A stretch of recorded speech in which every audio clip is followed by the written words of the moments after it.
maybe.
Hey guys, it's Steve with Orlando Collector Deviants.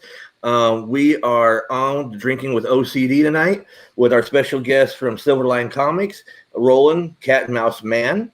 He was the man earlier. Now he's Cat and Mouse Man. Oh, you just watch. I'll change it. Yeah, and then we got Cedric over here. Cedric is a longtime follower, fan, family now, and he's going to have his own segment on the shows every week. Called The Week in Geek with Cedric.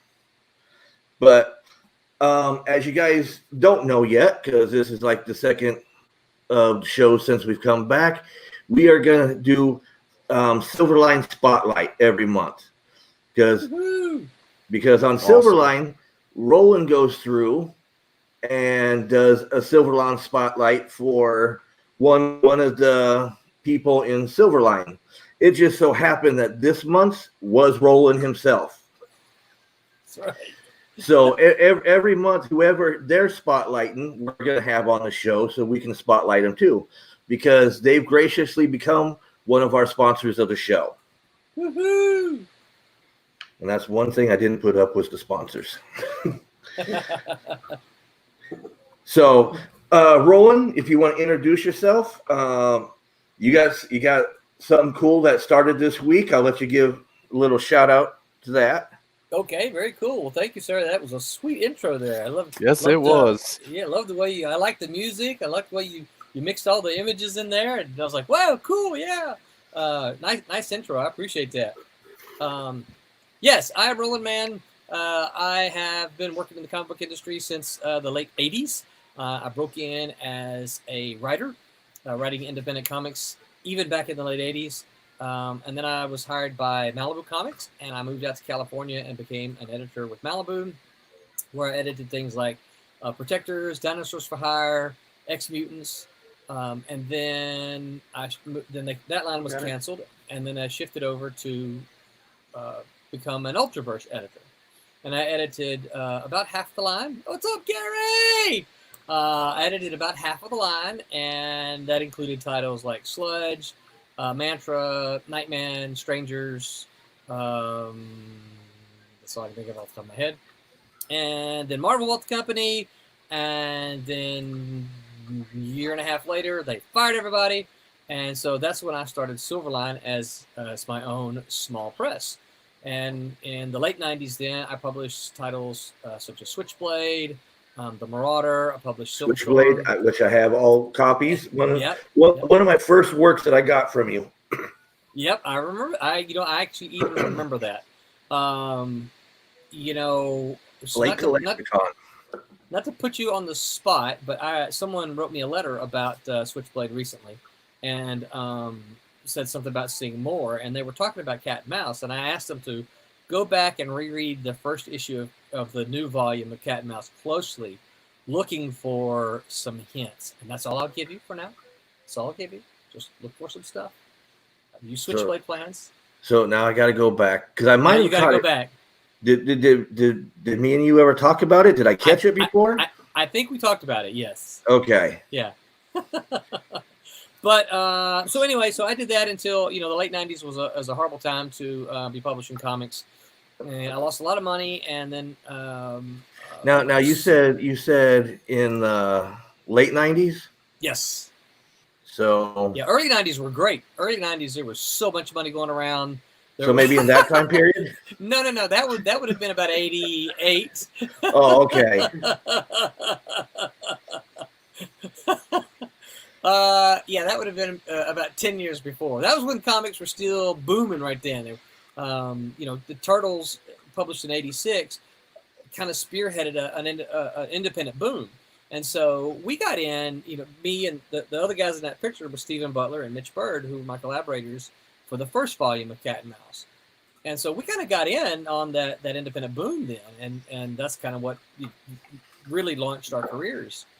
But no, after after Marvel shut Malibu down, then I went and said, okay, well, I know how to do this now. I kind of understand how it all works. And so that's when I started my small press. That's when I started Silverline then as a publisher. And but the industry was just in such bad shape. So many publishers went out of business. All the distributors went out of business, but Diamond. And ultimately I kind of shuttered Silverline in 2001. And that's when I went back and got a degree and started teaching.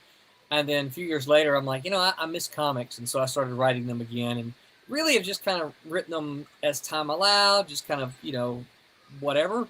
And it wasn't until about 2.5 years ago, something like that, I was working on the first volume of Cat and Mouse with Dean and Barb and Kevin. And they're like, you should bring Silverline back. And I'm like, I don't really know. I don't think so. It was...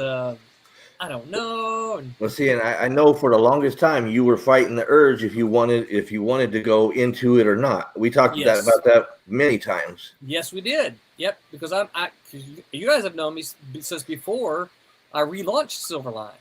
Oh yeah. I don't know the person who's been the most interviewed person on my show. Well, where's my award? Well, here. I need a ribbon. Cheers. Cheers. Thank you there. Hey, and I'll tell you, Cedric, Roland been with me since I was doing interviews off of a little bitty microphone and a cell phone. just in the little dining room of a hotel. Yep. I still remember that one. Now you have evolved to this greatness. That's right. Now he's got all this equipment, and he's big time now. You should have saw the last time at Lake Collecticon this year. Yeah. You should have saw his face when I handed him his own microphone. I had my microphone. We sitting there talking. He's like, "Whoa." Yeah. Yeah, it's all fancy. I thought maybe he was handing me a prop. Nope. Yeah, and then you know what he did, Cedric? He didn't tell me you went live. And I'm sitting there just and you're cutting up. I'm cutting up. And then he looks at me and he goes, "We're live." I'm like, "Oh no." But see, the greatest part was then his daughter was there and she was going to get up. I'm like, no. The interview's with you too. Because she had just got nominated for the award. Yep. And did you see see my post that there's going to be in theaters in October? Yeah, you got to let me know if any of them around here. Absolutely, we will. Yeah, we're not sure. We know the states because the movie has announced what states they're going to be in, but we have no idea as to what theaters yet. But. Okay, I'll be on the red carpet with my microphone out there. Cool. Yeah, she better not forget about us. Yeah, no, she won't. No, we're looking sorry, I didn't mean to change the whole topic, but No, it's all good. That's my daughter is one of my favorite topics. Oh yeah. How's her leg doing? Her leg doing better? You know what? It's she's still got a long ways to go, but today the doctor told her that she could actually take the boot off. Yeah, for those of you know, she broke it back in March, and she's been been having problems. The bones just aren't healing, and the doctor says there's still some issues there, but he said take the boot off and you can get you can start walking on it with that. No jogging or running or playing tennis or anything like that. But she can get back to trying to walk on it without the boot. So, well, tell her if she needs. I got some Gorilla Glue and duct tape. We keep them bones in place. Duct tape fixes everything. That's exactly. Right. And so does Gorilla Glue now. I'm a big advocate for Gorilla Glue. I don't know that I've ever tried Gorilla Glue. Can't say that fast 10 times. No, I can't even say it slow once. So we're good. Maybe say Gorilla Grew of the comic book Grew. Yep. Or Gorilla Grodd, Yeah. Since I am flashing it today. Yeah. Yep. Okay, let's go back. We hit what did we hit? We hit we're in the 2000s now. No, you were getting ready. Yeah. So essentially, what happened then is, I'd still making comic books. I'd made Tiny, and I was working on a project, not Cat and Mouse, with Dean Zachary, and that's when he and Barb and Kevin kind of started talking about Silverline, and I mentioned it to my wife, and she's like, "Yeah, you should do it." But then that's what Dean said. Now, wait, wasn't your wife saying for the longest time, "No, don't do it"? No. She wasn't saying no, don't do it. She was saying don't lose money. That's okay. That's what it was. I didn't want to say the money thing, but yeah, I remember it was about money. Yes, yeah. She was like, "Yeah, you can do it to your heart content as long as you don't lose money." And so essentially, that's what those first couple years were. Is I was really trying to get me just a little pot. I started off like with $100, right? It's okay if I can go to this convention and I come away with 120. That's a plus for me, And so yeah, that's kind of all what I make is it automatically goes back. What's up?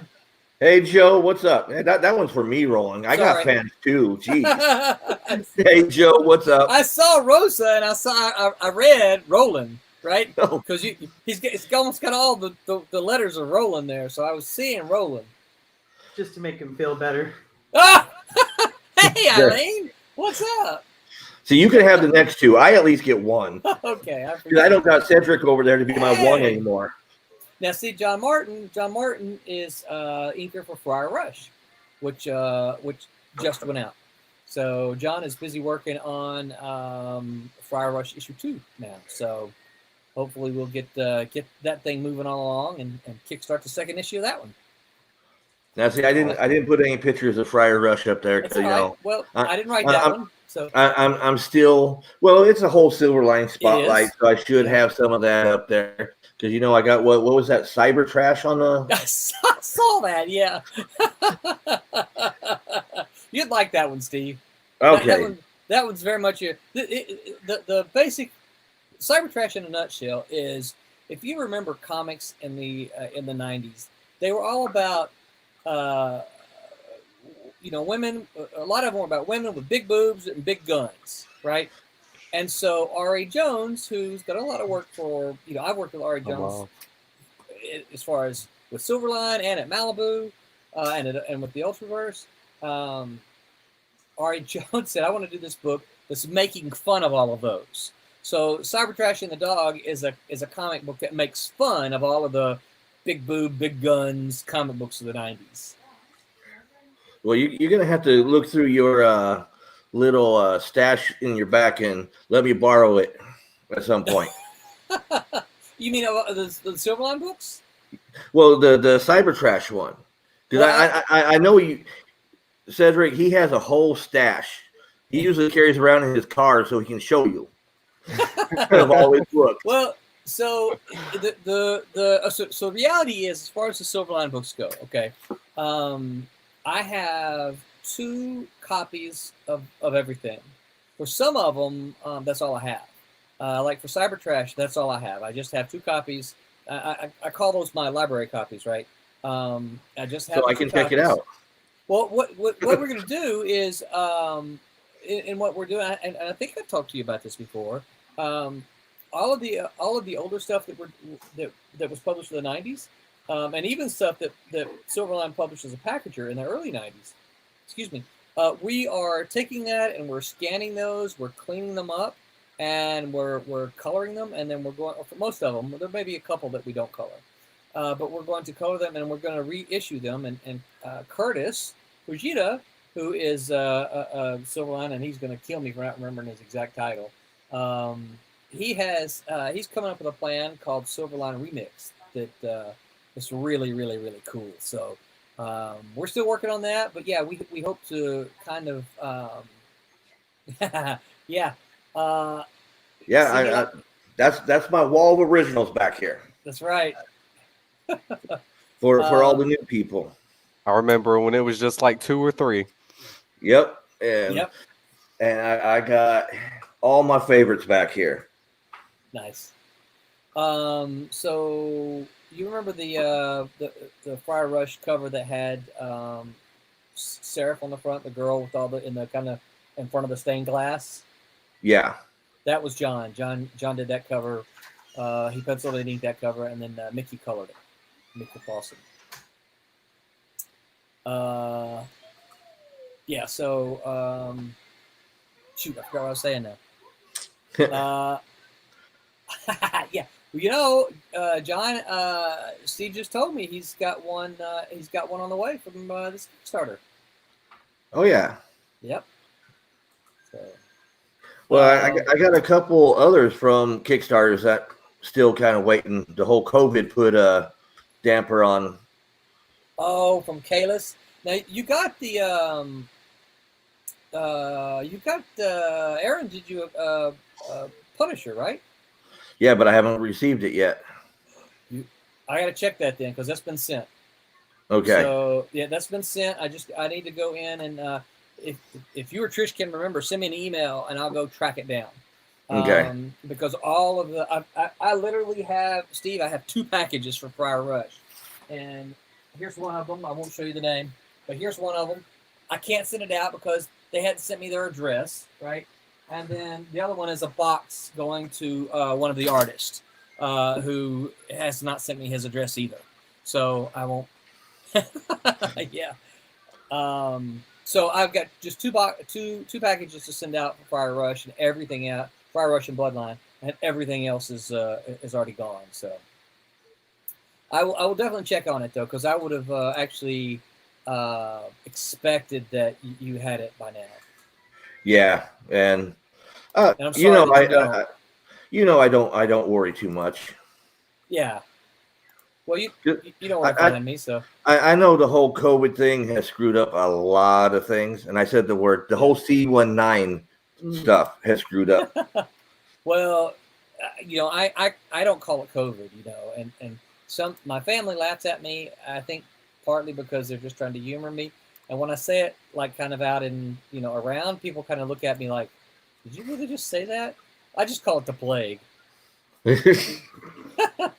Basically what it is. But, yeah, it is. Yeah. Like once the plague is over, we can go do this again.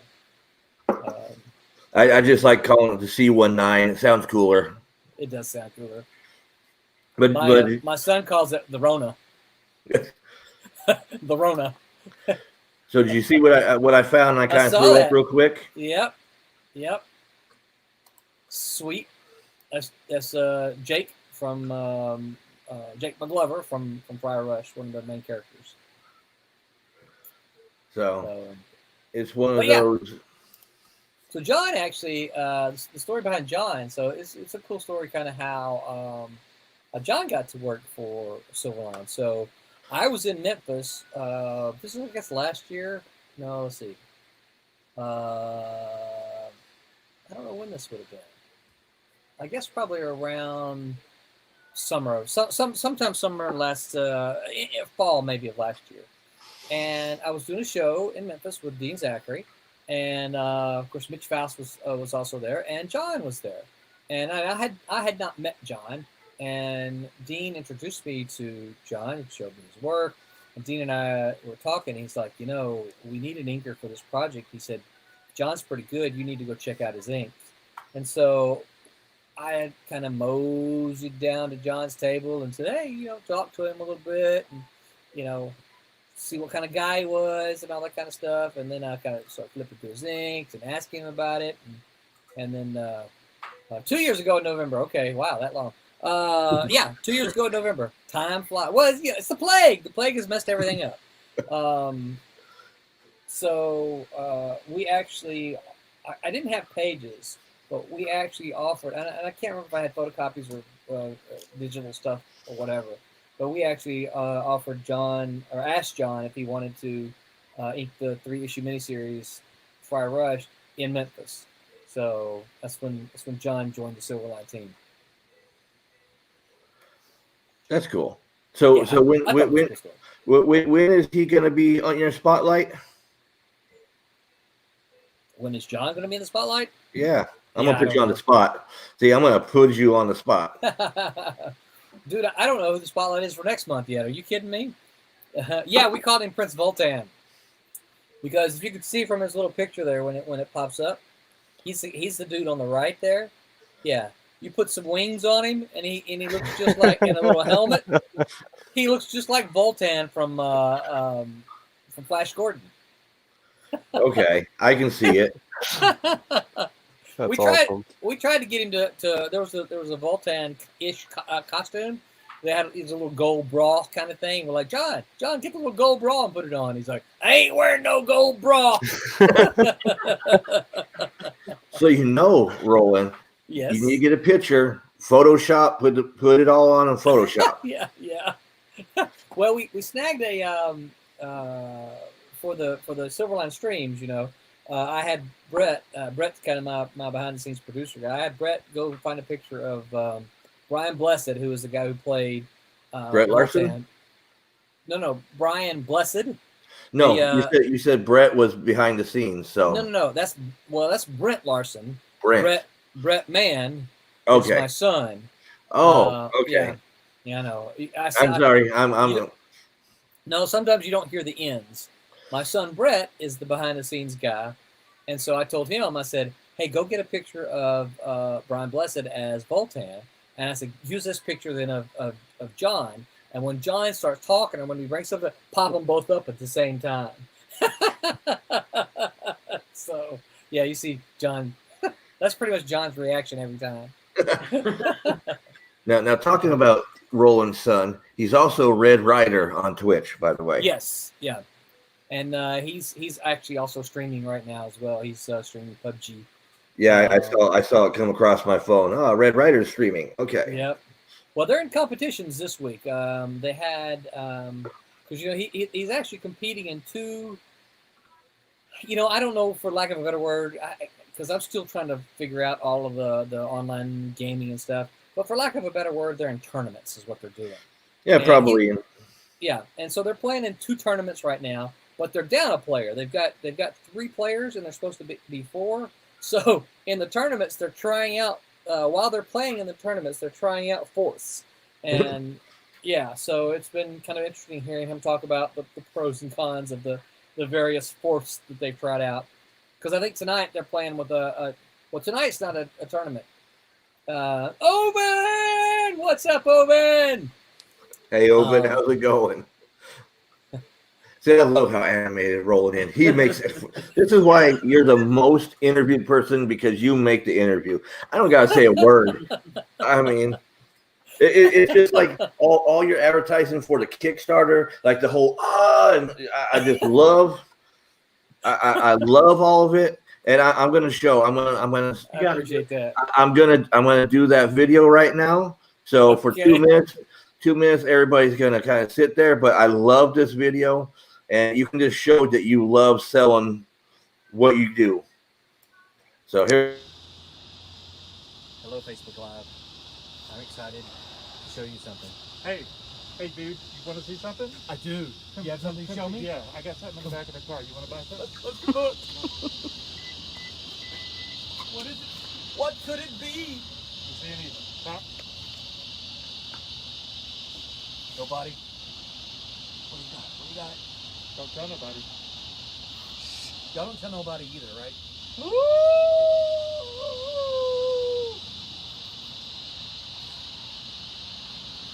A thing like this, somebody's going to really call the cops, and we're really going to get trouble. It's a Trump's cover. It's a gold metallic Kickstarter edition, exclusive edition cover. Oh my gosh. Are there more? Do you have more? No. Oh, we don't have any more? Do you know why we don't have more yet? Because we need you. We need you to back the Kickstarter so that we can get more of these and then ship them to you. This is Trump's book 1. I wrote it. He inked it. And Kablam is printing it. Kablam is printing it. They're gorgeous. We need you to back the Kickstarter so that we can get more of these. And I can see what else is in his trunk. No. That's for the other people. There ain't no junk in his trunk. I know that. This looks so good. Okay, bye. Go back to Kickstarter. See, look at you should get an Emmy for that one. That was just so good. He should get an Emmy for the twerking. His little twerking. Dancing with the Stars. The energy Dancing was with the Stars. There you just go. incredible. Well, And I kept getting drawn to the white legs and the shorts. Oh. I knew that was going to come up. Good thing it wasn't too sunshiny out there. You know, we would have walked out this. Blinded. Yeah. Blinded by the light. Right. I knew Cedric was going to go there. Oh yeah, somebody had to. We'll let the new guy go there. Hey, Cedric, who sings that? No, who sings it? Cedric. Oh was. no, off the top of my head, I failed Oh, come on! No. Look on the little green under my name. There's a little hint there. There's the face palm. Cedric, don't you go to Google now. No, I'm not. Yeah. I'm not going to Google. We can see no comment. We can see the reflection in your glasses that you're going to search. No, I'm not searching anything right now. My hands are right here. Right here. Steve, you know who sings it, don't you? Probably not. Oh, Manfred Band. Manfred Band. Okay. Manfred Band's Earth Band. Okay. Man. Yeah, but you know, I'm old, but I ain't that old. Oh, come on now. Oh, you wound me. Oh. You should have known that was coming. I bring that up all the time. But at least Cedric, now his cards reflect what he looks like, because before it didn't have none of the gray in it. Yeah, it's true. Yeah, and you know what? I think I may have to go back and make it add just a little more gray to it. Make it easier. Just put a little coloring in it. You know? Yeah, it's cheaper for the coloring. Yeah, see, John knew who it was. Yeah, but you hang around old people. I mean, what can I say? Yeah, so and I'm about 3 rum and cherry Pepsis into the show already. So and see, thankful to the plague, you can do that because you ain't got to drive tonight. Well, even when you used to come over here, I never had to drive. So. Well, that's true. Yeah, that's true. It was me doing the driving, wasn't it? Yeah, but you know, you were always getting hopped up on Coke. That's right. Them sugar highs, I tell you what. Yeah. There's something else. And then if Roland's at the mall, always expect Chick-fil-A if they have one there. Yeah. Chick-fil-A and Coke. Boom. Man. That's perfect right. combination. Yep. Yeah. I don't know Roland at all. No, that's no. It's funny because I need to send you this panel. We had, for the last Kickstarter, we had have yourself drawn into the comic, and we had. Okay, John, you don't got to kiss his ass. He's not with you right now.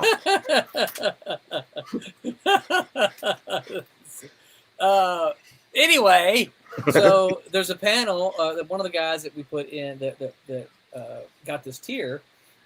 We had there's a sequence, and I'm just not giving away any part of the story, but there's a page where Brett goes to a couple of different places to get some supplies. Like he goes and gets a cell phone, but he stops at a Chick-fil-A. Obviously, we can't really use Chick-fil-A, but he stops at a Chick-fil-A and gets a burger and a Coke to take to this other person. So there's the panel that has the worker, who is the person that got the pledge, right, to draw themselves in. So the person that got themselves drawn in is a Chick-fil-A employee, and their lines are, "Would you like waffle fries with that?"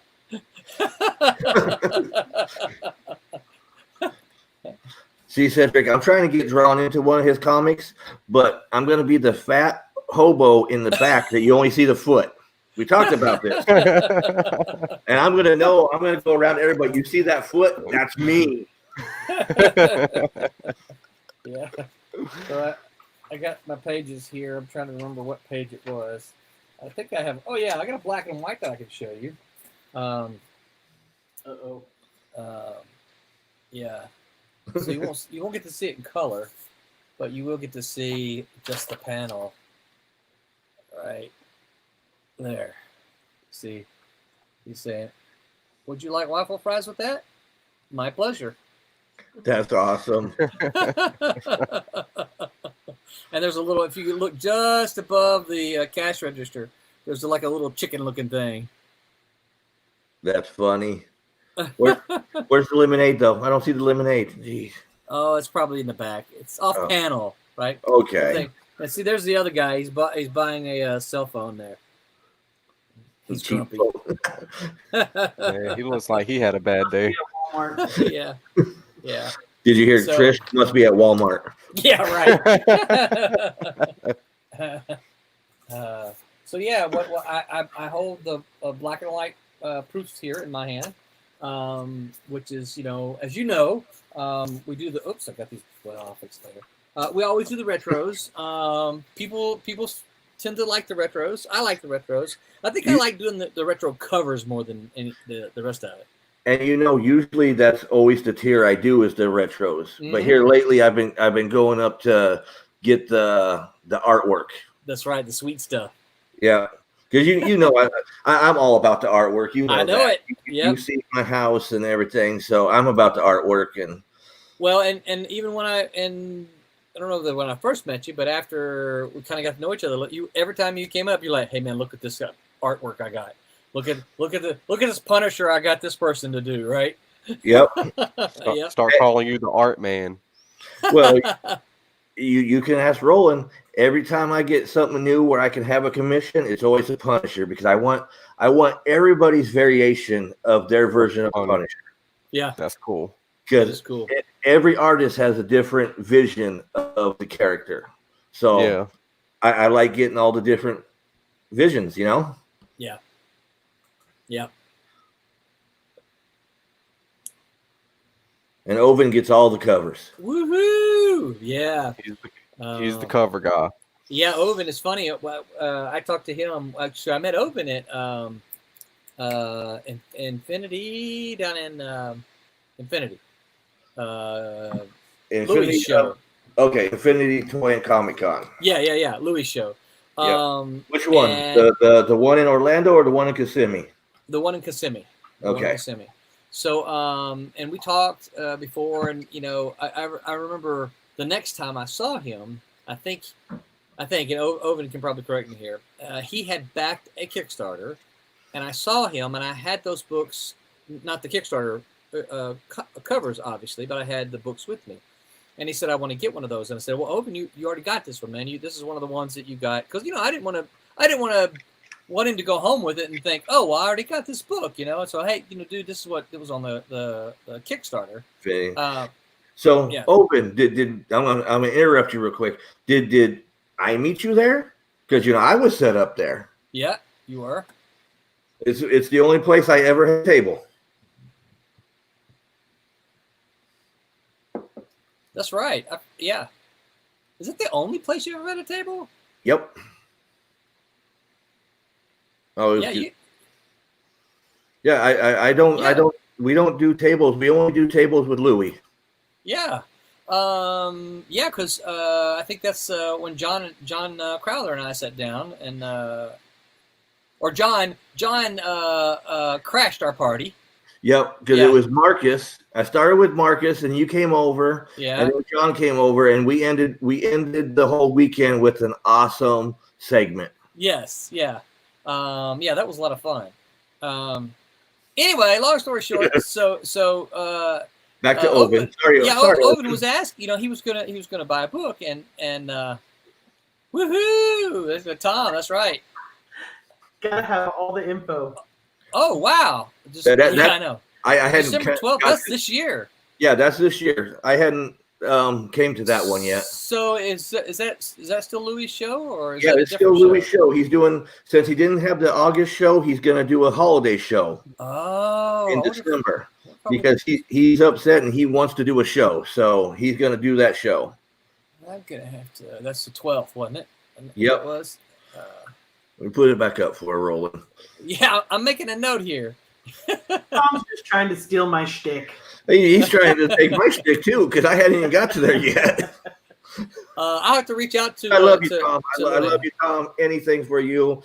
And speaking of Tom, he is. I keep hijacking Roland stories, but speaking of Tom, he is one of our. Get rid of that comment, Trish. I am. He is one of the sponsors, because this is our sponsor page there.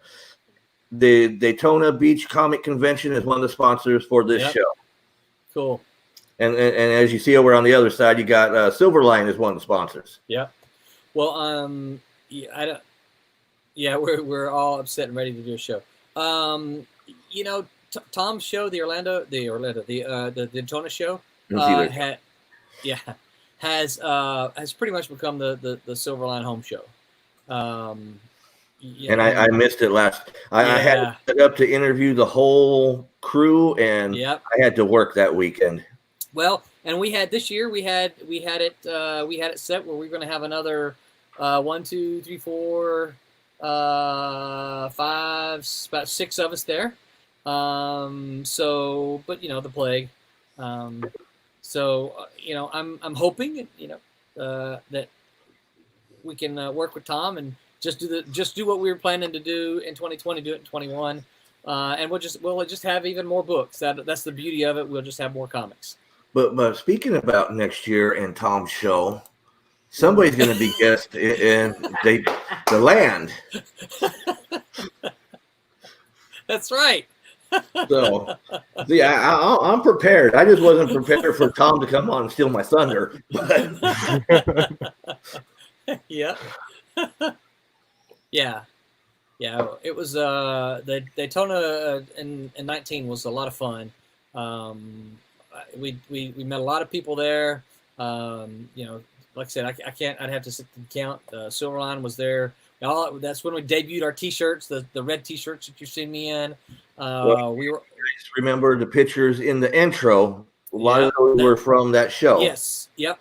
And of course, Alex was there. Alex is the penciler for Cat and Mouse now. He was there. Brent Larson, the writer of Kalis, was there. Sid Williams, the writer of Friar Rush. Infinity in December. So that, you know what, Oven, here's my answer to you. My answer is I would like to think that we might have some presence, but I am only just now discovering that show is a thing. So it just got put up like 2 days ago. Okay. And we yelled at Louie too, because like I had to hear from Lee from Living Dead that you put on the show, Yeah. So I will reach out to Louie and see if we can't arrange something. I would love to make that happen because in December, we should have some fun stuff going on by then as well. So, fingers crossed, Oven, and if Louie, put in tell him that you would love to see Silverline at the show, because it always helps for these show organizers to know, for you to let them know who you want to see at the shows. And speaking of Louie, boom, Infinity Toy and Comic Con is a sponsor of the show too. So I got to do my part with the sponsors. So that's right. That's right. Brent Larson, the writer of Kalis, will be with me at DeLand on January the 17th. So there will be a Silverline presence there. Okay, Tom, you got any more shows you got to promote tonight? Did he steal your thunder again? No, that's Okay. fine. I already got to put your picture up that you were going to be there, so I got to mention the land first. Yeah. But Tom is always more than welcome to come on the show and promote whatever he wants to promote. Because you missed Roland, but last week Tom was on the show.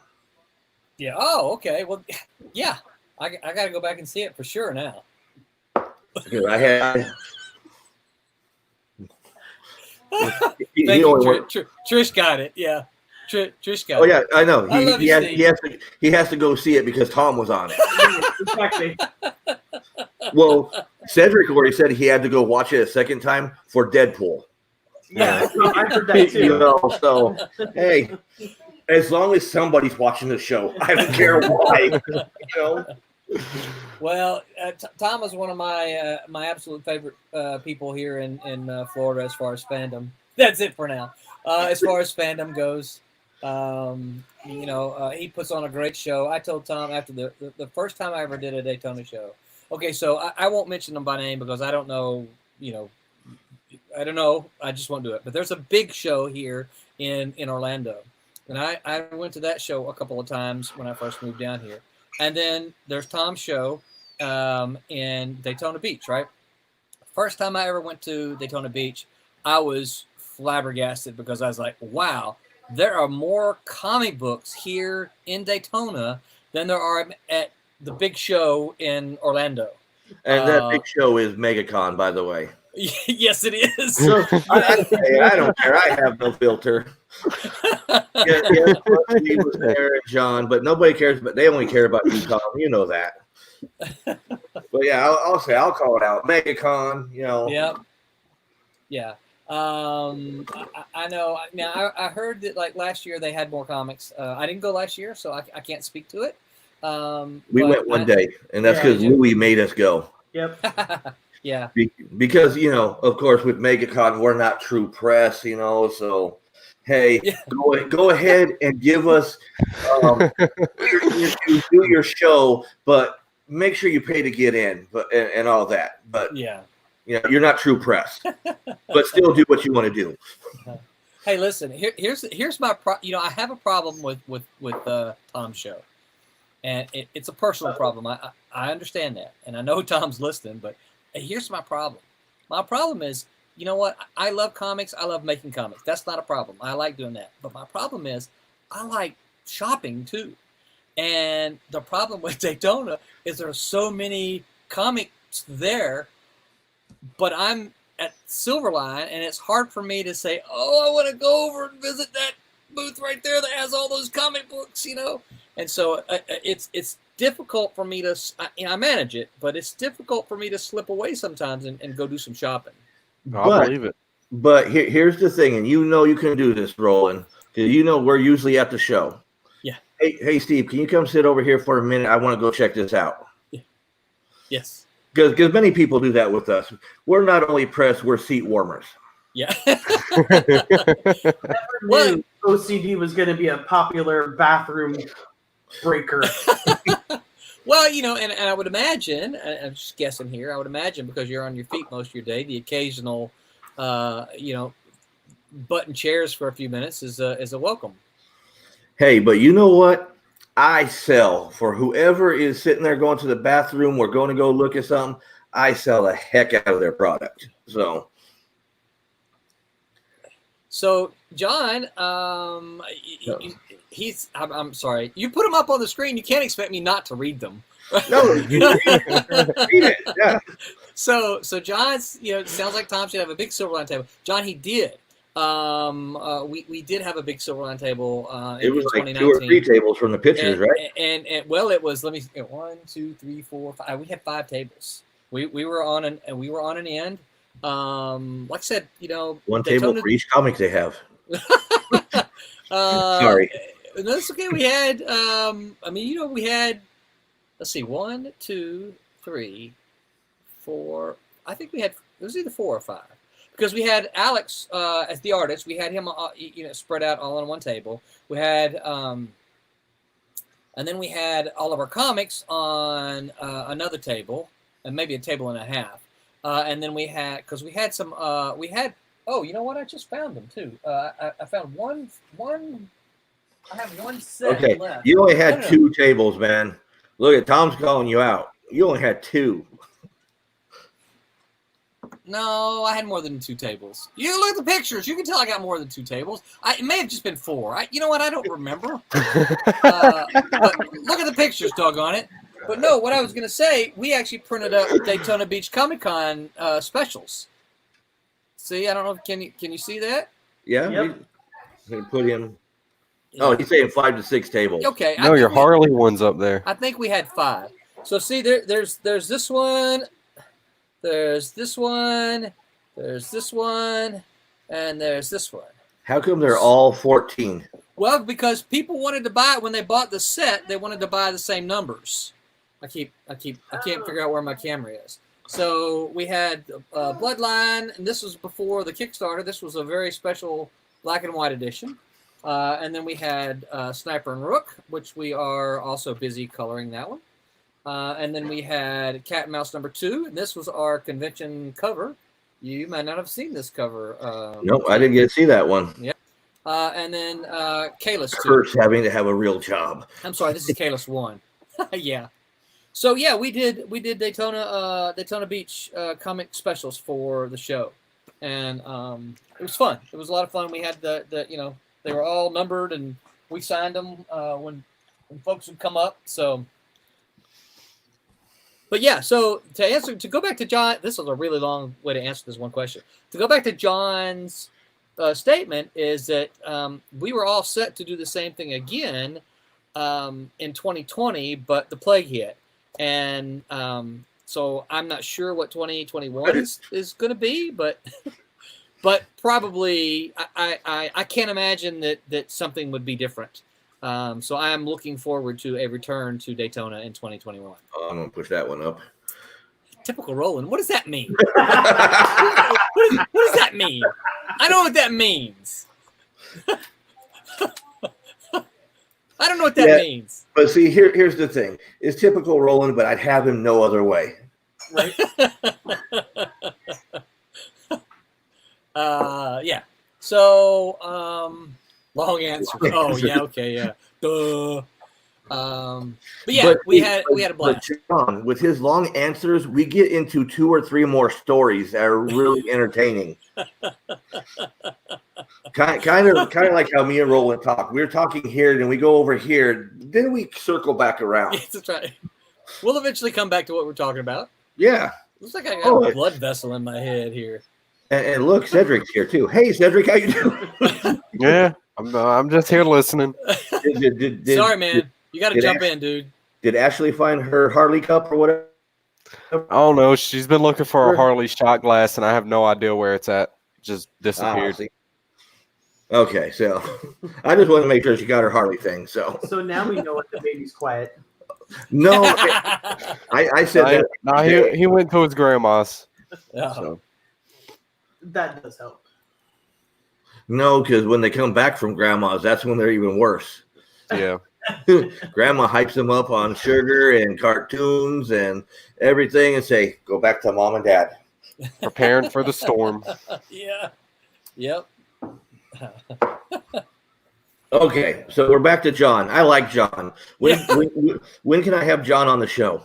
You just say the word when you want him. Well, we have to coordinate with him because he does work a day job. But yeah, just say the word when you want him. He works at a day job, but this is a night show. So yeah. I mean,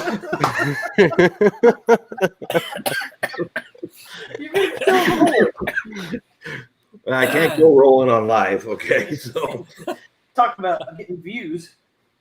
Yeah, just say the word when you want him. You know, if I haven't made it clear to you, anybody on the Silverline team, you want Steve, you just say the word. Say, I want to talk to that person. I want to talk to that person, and we'll make it happen. Well, I want to try to stay true to your Silverline spotlight, because if you're spotlighting a character or a character, I was going to say spotlight a character, but if you're spotlighting one of your crew, Sure. I want to stay true to that because Okay. if you're thinking they're all that you got to do the spotlight, I want to do the same thing. Cool. I got a little bit of news for you. So Tom mentioned DeLand, well, this upcoming DeLand. Were you at DeLand like when Stephen Butler was there last time? Yep. You were, yeah. Do you remember Haley Martin, the artist that sat across from me? Yeah. So Haley Martin has joined the Silverline family. See, look at that. Nice. Yep. Yep. She and I are working on a project together, and she actually joined the stream on Wednesday. So. And see, I kind of went on the stream a little bit. I didn't say anything this time. I just kind of went in and was looking at what you guys were doing. Yeah. Oh, okay. I thought he froze. I'm like,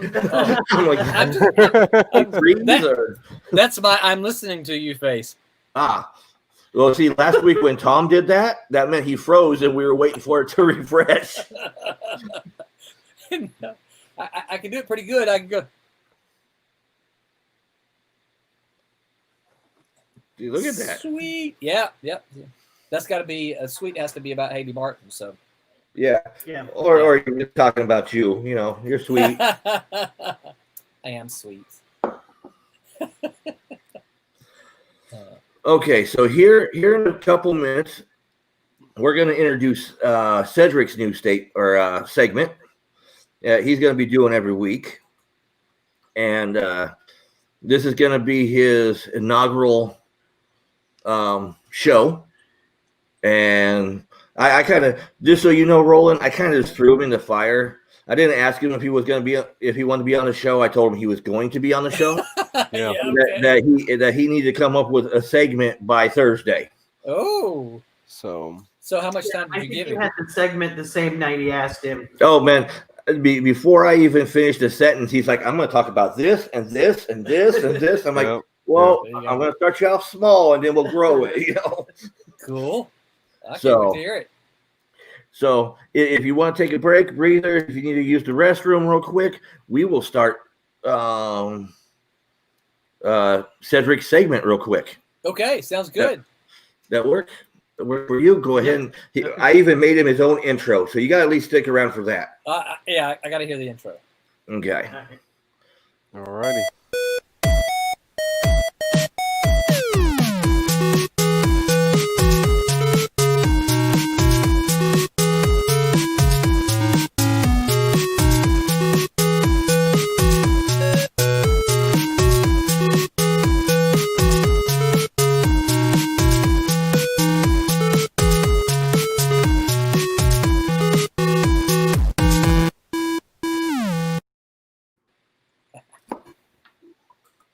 Now it's all Cedric. How's it going, everybody? As y'all know, my name is Cedric, and this is This Week in Geek. This week, I'm going to be talking about a little bit about the PlayStation 5. As y'all know, that the showcase happened yesterday, and pre-orders released, sold out worldwide in a matter of hours. And I'm not going to get too in-depth about the specs because nobody really cares about specs when it comes down to games anymore. They just care about the games. But I'm still going to put it up for you. See, there's the specs right there if y'all are interested in that. If y'all don't know. And I do want to talk about a few of the features that are going to be happening with the PlayStation 5. You will be able to use your PlayStation 4 accessories and controllers with PlayStation 5 at launch. Headsets will be compatible, controllers will be compatible, but only for PlayStation 4 supported titles. Because with PlayStation 5 bringing on the new DualSense technology, most of their games are going to be synced to the DualSense controller for the full experience of the games that you'll be able to play and the features with those games. Also, I wanted to say something about the backwards compatibility, as 99% of the games for PlayStation 4 will be featured on PlayStation 5, but you will only be able to use the PlayStation 4 controller to play those PlayStation 4 games, unless stated otherwise with the compatibility. PlayStation 1, 2, and 3 will not be supported at launch. Yeah, that's on the console. You guys suck because everybody was waiting for all four systems to be backwards. Yeah, there's a handful of games that I and everybody has been waiting for to be able to play on PlayStation 5, and they just shot that straight down to the ground right now. Hoping in the future they will allow the compatibility all the way back to PlayStation 1, because that'll just open up their gaming span. Now I know PlayStation VR. Oh, sorry. I just say I know a lot of people were upset, but it did look like PlayStation had looked into making everything backwards compatible, but it just wasn't feasible for launch. So it still could be something later on. Yeah, most definitely. It'll definitely be something later on or whatever, because they plan on keeping the PlayStation 5 a steady going console for quite a few years. So, steering wheels, joysticks, and fighting sticks that they launched for accessories on the PS4 will all be compatible for PlayStation 4 and PlayStation 5 games as well. So that's a plus. If you won't have to buy new joysticks or anything like that, so it'll save money in your bank account. I like how you call them joysticks. Also, certain games that you can purchase on PlayStation 4 right now, as of Marvel's Avengers, Tony Hawk Pro Skater, Cyberpunk 2077, any games that are coming out within the next few weeks will get free upgrades to the PlayStation 5. So you don't have to wait to buy 2 copies or buy an extra copy. You'll be able to just instantly install it when it comes launched on PlayStation 5, which is a plus, because I bought Marvel's Avengers and I'm not trying to have to buy a second copy of it. Now I got a quick question. Okay. And I know I'm not trying to hijack your little segment, but Now I know they put out the digital one yesterday, sold out in hours. The optical one sold out before I even got up this morning. Yeah. Have they talked about when the second shipment is going to come in? I have not read anything about the second shipment of pre-orders. I do know that the 5 or 6 retailers that were doing pre-orders, like you said, completely sold out in a matter of hours worldwide. And now they're prepping, getting those consoles ready to get shipped out to these people, so they can get their console either November 12th in US, Canada, and a few other countries, and November 19th in Australia.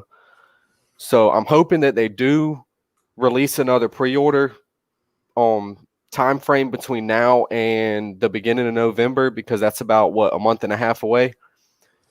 So hopefully they will release a second shipment of pre-orders, but right now I don't know.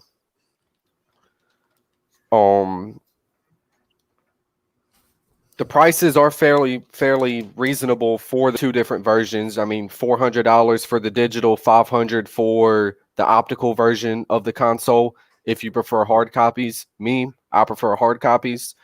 90% of everybody in the world prefers hard copies. So you'll still be able to have that physical game in your hand to play in the console. Now see, the price of $500, that's cheaper than what I paid for the PS3 when it came out. Yeah. I paid $600 to $700 for the PS3 when it first came out. Yeah, but I paid $600 pre-order for it. Because I also got the one that was backwards compatible for the 2 and 1. Yeah. That was the big, bulky Hulk style console is what I called it. Oh, yeah. I love that thing, though. Oh, yeah. I still have mine, just sitting in a box collecting dust because it don't cut on anymore. But it's a great centerpiece.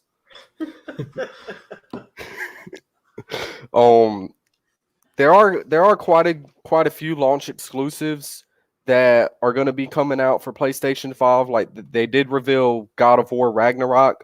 No gameplay footage or anything, but it is the sequel to the reboot to the God of War franchise, which is one of my favorite PlayStation franchises of all time. Great story, great cinematics, just insane. Final Fantasy 16 was revealed. And if you're a big fan of Final Fantasy, it's only going to be a PlayStation and PC exclusive. There has been no talks of Xbox getting this title whatsoever. Thank God. I'm still upset PC gets it, but thank God it's back to being a PlayStation exclusive. So if you were looking forward to playing that on Xbox, I'm sorry, it's just not going to happen anytime soon. Get a PlayStation 5. Exactly. Get the cool system, not the Borg ship. Okay. They're bringing Ratchet and Clank back in Rift Apart, where it's going to be, I think, the 4th installment. If I stand corrected, please tell me. But it's the 4th installment to the Ratchet and Clank franchise, and I don't know too much about the game, minus what I saw in the trailer, but it does look like it's going to be good. The two that I'm really looking forward to, and I hope many people are looking forward to, because it's been many years since this particular game has had a game on a console, is Harry Potter Hogwarts Legacy. It's going to be the first open world RPG style Harry Potter game taking place in the 1800s of Hogwarts. Now, let me ask you. I'm going to interrupt you real quick as you're explaining. It's not really Harry Potter, right? It's you. No. You being a student in Hogwarts. Yes. Okay. I say Harry Potter because it's all related to Harry Potter, but it's not about Harry Potter himself or anything like that. Well, hell, almost everything's related to Harry Potter now. I got a broom to sweep my house. No, that's a Celibus 4000. Okay. You're going to be a student that gets a late invitation to Hogwarts in the 1800s, and he basically can control ancient magic. As far as from what I know from the intel that I've received, he's one of the only ones that can perform this ancient magic. And you'll have skill sets. You'll have a full-fledged open world. I mean, it's going to be all around beautiful, running up to 120 frames per second in 4K. It's set to release sometime in 2021. But that one will be on Xbox, PC, and PlayStation. So it's not just a PlayStation exclusive. But the one that I really wanted to talk about tonight with y'all is the one everybody's been waiting for since he was introduced. Is Miles Morales Spider-Man. Now, Miles Morales was introduced in the first Spider-Man game on PlayStation 4 in the DLC, and he didn't really have much storyline with the Peter Parker storyline or anything like that. Well, with Miles Morales Spider-Man, this takes place 1 year after the events of Peter Parker's Marvel Spider-Man, and it takes place in Harlem, which is Miles' hometown, and his mom's running for I think Senate or some kind of political role in her city or whatever. And he gets caught in the middle of this all-out war between a criminal organization known as the Underground and this energy tech company. And basically, the gameplay that we saw was him fighting on the bridge, saved some people's lives, had the most iconic Tobey Maguire Spider-Man scene that was when he had to save the 2 trains, and he was his suit ripped, and he was trying to save the people. That was really good. The game was featured in 4K, 60 frames per second on PlayStation 5 itself. Some of the other reveals were featured on PC and not featured on PlayStation 5. So this was the one that actually was played on PlayStation 5 during the showcase. From sources that I've looked up, the storyline itself is only going to run about the length of the Uncharted Broken Legacy game, which was about 10 to 15 hours. So it's not a big standalone game. But the future DLC content for the game span out gameplay, more abilities, more suits, more characters, more story. There hasn't been anything announced thus far that Peter Parker will pop up into this game, because they're already working on Marvel's Spider-Man 2. So this game is strictly only going to focus on Miles Morales and his world, his city, his life, his friends. And it hasn't been that long since he's gotten his abilities, so he's still getting used to the Bioshock abilities, his invisibility. There's going to be multiple skill sets that you'll be able to upgrade to mold to your version of Miles Morales and play as you see him fit to be played. And there's So you're gonna tell me I don't get to see no Spider Ham? no, you may not get to see no Spider Ham in this one. Oh, come on! Right. They got to do a little even though blur. they are making even though they are making this kind of like the Spider-Verse, because I mean now we got Miles Morales and Peter Parker and all in the same Marvel Spider-Man verse. It's possible future DLCs we may get other Spider-Gwen, Spider-Man Nord, like they may bring him in somewhere down the line, but no, you will not be able to play alongside or play as Spider-Ham, unfortunately. I know you were looking forward to it, Steve, but I'm sorry. Hey man, Spider Ham's been one of my favorites since I was young. You know, he just got popular again because of Into the Spider-Verse. Yeah, he was very popular. Also, there's been talks that we will get to see Prowler, as y'all know him from Into the Spider-Verse. He was Miles Morales' uncle, ended up being a villain working for Kingpin, and actually hunted down Miles Morales at one point. So there's possible talk that we'll see him. But the main focus of this storyline is all going to be around these two tech organizations fighting for these energy cores for a greater cause. And I don't really know why. I do know that the villain is the Tinkerer. So if y'all know anything about the comics and know who the Tinkerer is, then you should kind of know the idea of the story for how Miles is going to be called into this and who the Tinkerer is. But just like with all Marvel games or whatever, just because it's one person in the comics, sometimes they like to change it for the game to somebody different just to keep the mystery going and all that. And Miles is a whole different universe than the original Tinker with Peter Parker, and so exactly. And even though he's been around for many years, he's still new enough that they can tweak his universe. Exactly. So that pretty much sums up. The game is going to be featured in 4K, 60 frames per second. I know the PlayStation 5 is mainly going to be focused on a lot of games trying to run up to 120 frames, but some games that's just not going to be physically possible. And so I'm perfectly okay, and I hope y'all are too, with the game at least running in 4K.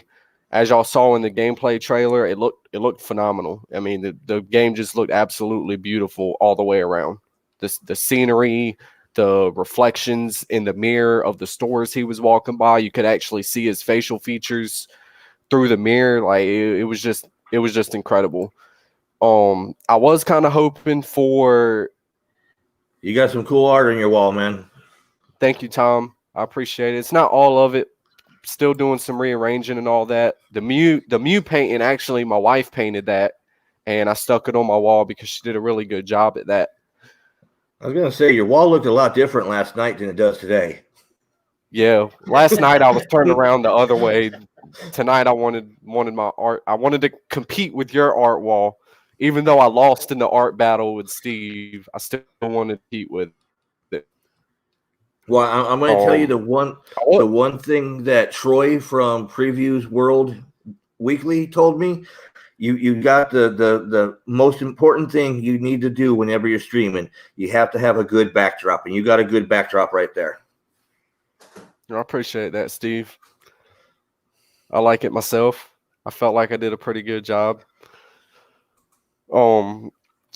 One more thing about Spider-Man. I was hoping when I found out about the length of the storyline gameplay, I wasn't really too impressed with. They said it was only going to be about 10 to 15 hours long, because Marvel Spider-Man, the gameplay was a lot longer than that, and they had a lot more content to perform with that game. But I'm hoping with the DLC that they add to it, it will be a lot more gameplay, and you'll be able to do a lot more than just this one story that they're hoping the game will be. And yes, Roland, I do need some Silverline art. I actually, during the stream earlier, I actually ordered 2 comics from y'all's website, and Cat and Mouse 1 and 2. I'm really interested in reading those. So after I read them, they're going to get framed and put up on the wall. So, since you bought 1 and 2, you need to go over to the Kickstarter so you can get 3. Okay. I second that. Because along with Trump's is Cat and Mouse 3, so you get both books with the Kickstarter. Okay, I'm gonna have to go over there and do that.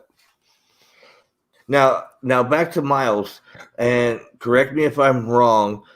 Isn't the digital gonna be available like the minute the console comes out in November? Yes, it's gonna be a launch exclusive. Ratchet and Clank, Rift Apart, and Marvel's Spider-Man Miles Morales is going to be launch exclusives when the console releases on November 12th. There's going to be 2 versions of Miles Morales that you'll be able to purchase. You can purchase the regular game by itself, or you can purchase the deluxe edition of the game, which will feature its own copy of Marvel's Spider-Man with PS4, but the PS5 optimized version of the game. I think the price difference was about $20 price difference in between the 2, but you'll be able to enjoy both versions of the game on PlayStation 5 at launch. That'll be the first game they released with the console. Which, if you remember, back when PlayStation 2 released many years ago, the first game that they had for PlayStation 2 was a Spider-Man game also. So I thought that was pretty cool that they're bringing it back for PlayStation 5 and making their first game they launch for is Spider-Man. And see, PlayStation 3, if you remember, wasn't the game, but they were giving you Spider-Man 3 Blu-ray. Yes, with the launch. They did do that. The only thing I haven't seen, I've seen fan-made art of it, is with PlayStation 4 when Spider-Man came out, they made a whole limited edition console that it was a red console with a white spider on it. It was pretty cool.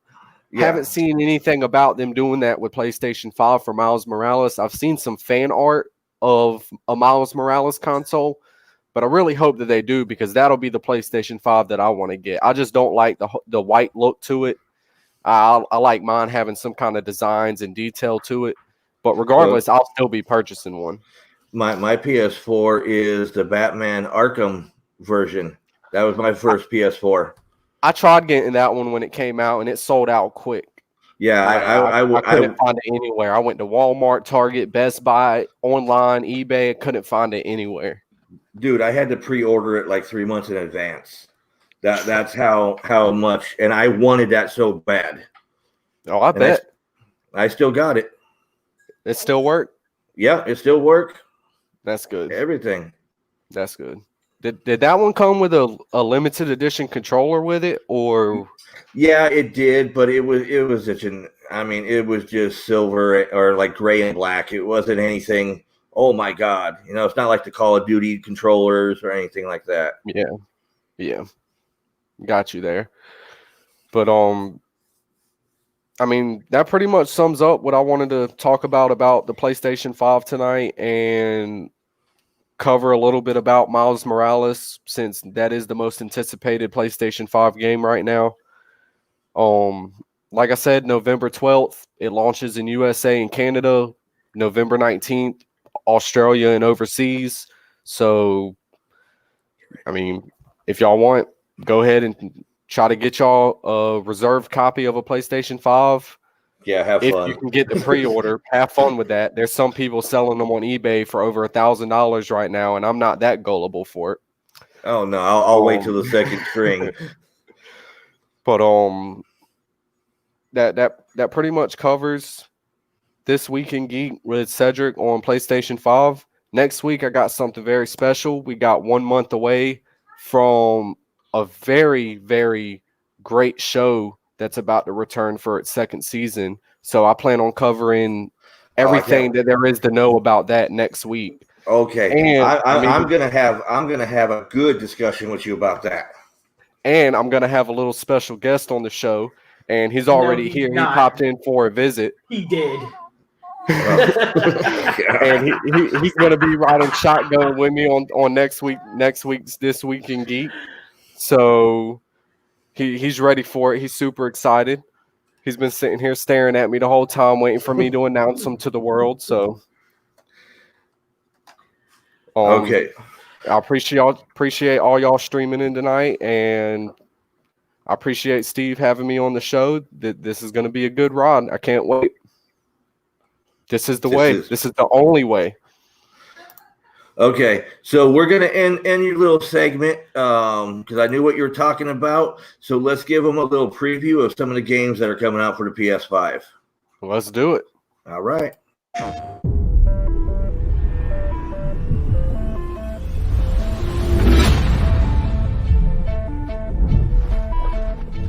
Each time I awake, this planet seems somehow different. Where are we? You see things others can't. Sense the power that flows through this land. Yet you do not fully understand it. But whatever comes, I will be ready. Okay, let's do this.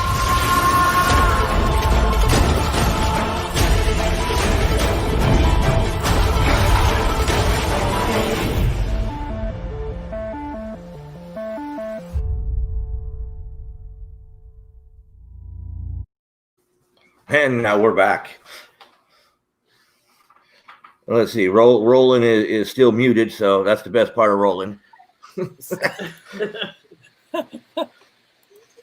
I forgot I was muted. I was talking. Yep. Good Tom job, says, Cedric. "Good job, Cedric. You did great." I appreciate it, man. Now, I am upset, man. The one Thank game- all of he talks- y'all. Too. He talks about all the games. Not one of my favorites out there, because Abe is coming back with Oddworld. I saw that, but I did not fully do my research on that one. That was actually one of my favorite games on PlayStation when I was a kid, and when I saw the reveal that they were bringing Abe back, I was overly ecstatic. So yeah, I'll let you get past this. Is your first one. You had a little nerves going on, so I'm bringing on the child onto my show. Look at that. I had to, man. I had to. He's cute. Well, we'll be discussing it since that's what you're going to be having next week. We will be discussing because I will say I may be late to the show, but I just watched Mandalorian this week. Oh, we're gonna have to have some conversations then, bud. Oh yeah, because I like how much of a copycat they are, and we'll talk about that next week. Okay.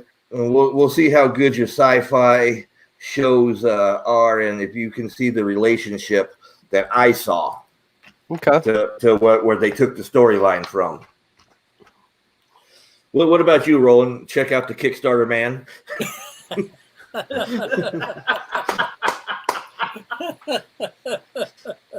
How are you with The Mandalorian? Have you watched it? I did watch it. Yeah. I enjoyed it, but so I have to preface this, and I hope my good buddy Thomas Formonti is not watching because he is a Star Wars fanatic. And my preface is I enjoy Star Wars for the most part. I'm not a fanatic. I couldn't tell you all about what's supposed to be going in this and that. I think the original ones are still the better ones by far. Yeah. I enjoyed The Mandalorian, but I didn't think it was all that everyone thought it was. That a lot of people hyped it up to be. They're so good. I watched it and I was like, okay, this is good. It's granted, it's better than the last, several movies that Star Wars has made. But I enjoyed it. I didn't feel like I wasted my time. How sometimes you watch something and you're like, well, that was a waste of time. Yeah. I did not feel that way. I felt That's that how I was with the final season of Game of Thrones. I just felt like I shouldn't have watched it. Yeah, should have ended on a high note, right? Another show that I haven't even watched one episode of. Yeah, you're missing out. Yeah, I haven't watched Not it really. either, so I don't know. So yeah, it was one of those I watched it. I'm like, yeah, okay, I didn't waste my time. I enjoyed it. Didn't Okay, hate it, Roland. didn't love Roland, I'm going to tell you on this week's episode of Game of Thrones, somebody got naked, somebody had sex, somebody got killed, and there was a dragon. There we go. That was 8 seasons of Game of Thrones. That sums it up perfectly. it. That's pretty much what I've heard. And he So hasn't even watched it. yeah, I haven't watched it, but there you go. So Yeah. but I Spoilers, did, dude. Spoilers. Come on. but I did hear that the ending, the writers just phoned it in and didn't care. Yeah, that's what I've heard too. I've heard a lot of people unhappy with the ending. So Okay, so should we go back to Kickstarter or because I know Roland is a gamer, but he only likes to play superhero games. well, I'm mostly a PC gamer. I play. I still have an Xbox One. Not one. 360. Sorry, I still have an Xbox. 360. That explains a lot. The favorite game I had on Xbox was the NCAA football, and I would buy that every other year, mostly just to update the rosters and everything. But I had other games and I played them some, but there was nothing that I really.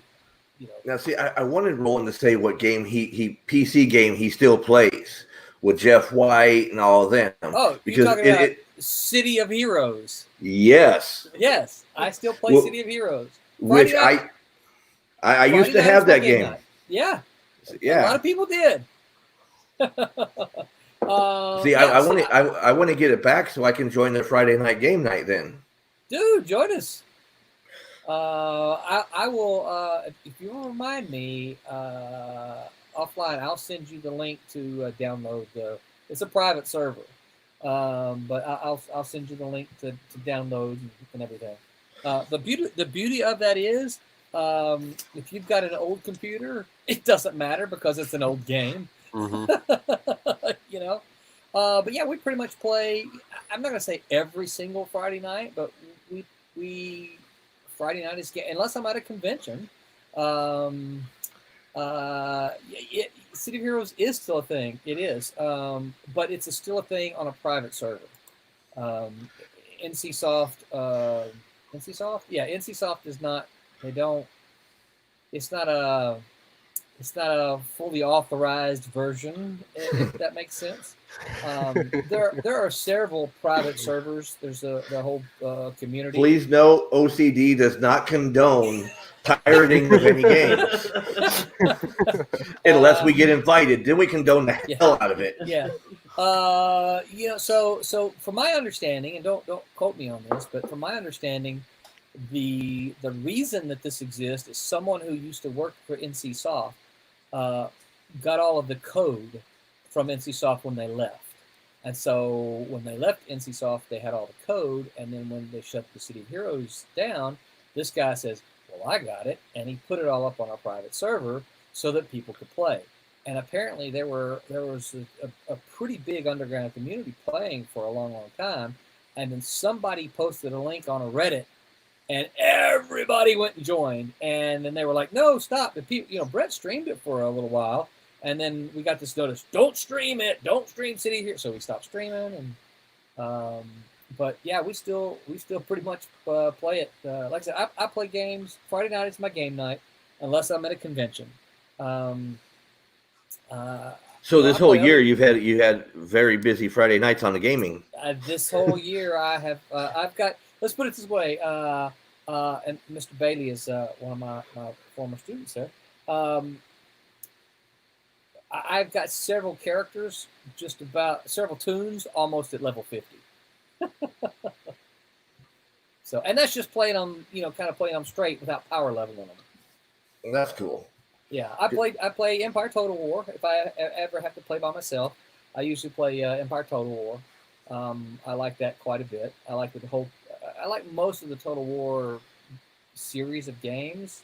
I did not like the fantasy one that they did. I forget what that was called. Had all the dragons and magic, and I didn't like that. Just give me infantry, cavalry, and cannons, and I'm good. Give me a hill to take.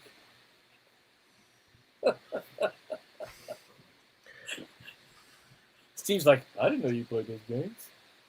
No, I knew. We talk. That's why I knew you played City of Heroes. Yeah, of course I still remember you. Oh, you still have lettering pages. Wow, that's pretty cool. Yeah, Mark, I remember you, man. I remember all the good ones, dude. So why do you remember him? Oh, wait. Oh, sorry. Oh, I didn't say that. You did. Well, What's weren't the we vampire talking? game? Now, is this the same Mark? Is this the same Mark you were talking about a couple years ago that you said he wasn't gonna? Oh, wait, no, wrong Mark. Sorry. Yeah. I don't think I played a vampire game. Vampire the Masquerade? That's I a don't board remember- game. I don't remember a vampire game. I remember reindeer games. That was a movie. Yeah, okay. Yeah. Ben Affleck, you know, Yeah. and Rudolph wasn't allowed to watch it or play either. So That's right. Yeah. I don't remember any vampire games. You may have to remind me, but I'm not recalling any right off the top okay, of my John. head. So what vampire game? Now you got me intrigued. I did watch the vampire. What is it? Secrets in the Shadows, or what is that? What was that thing? Funny as heck.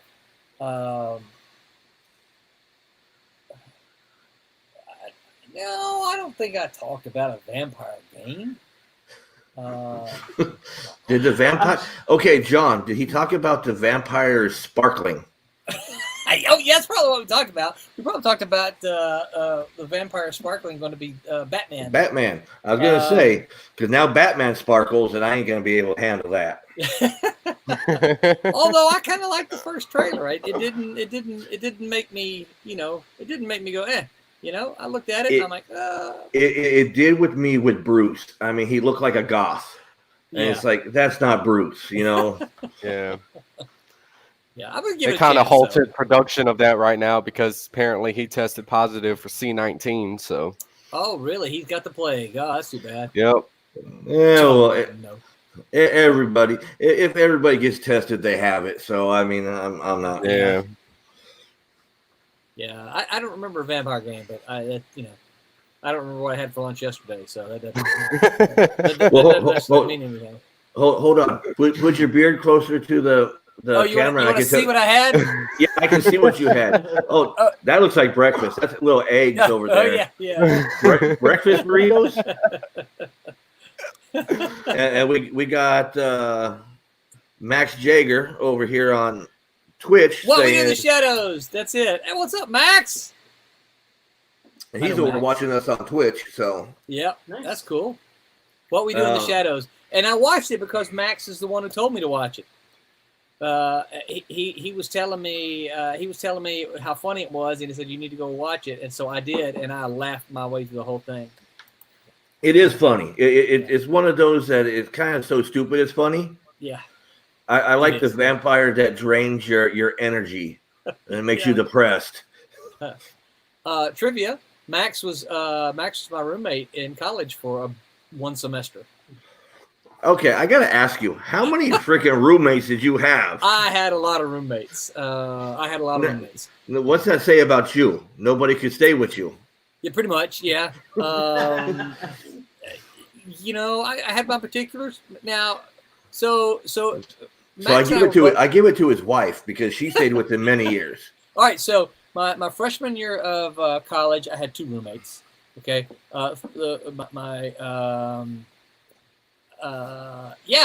Max, keep waiting for you to show up, dude. I'm ready to play some. Oh, Max, my PC died though, and so I'm having to use Brett's old one.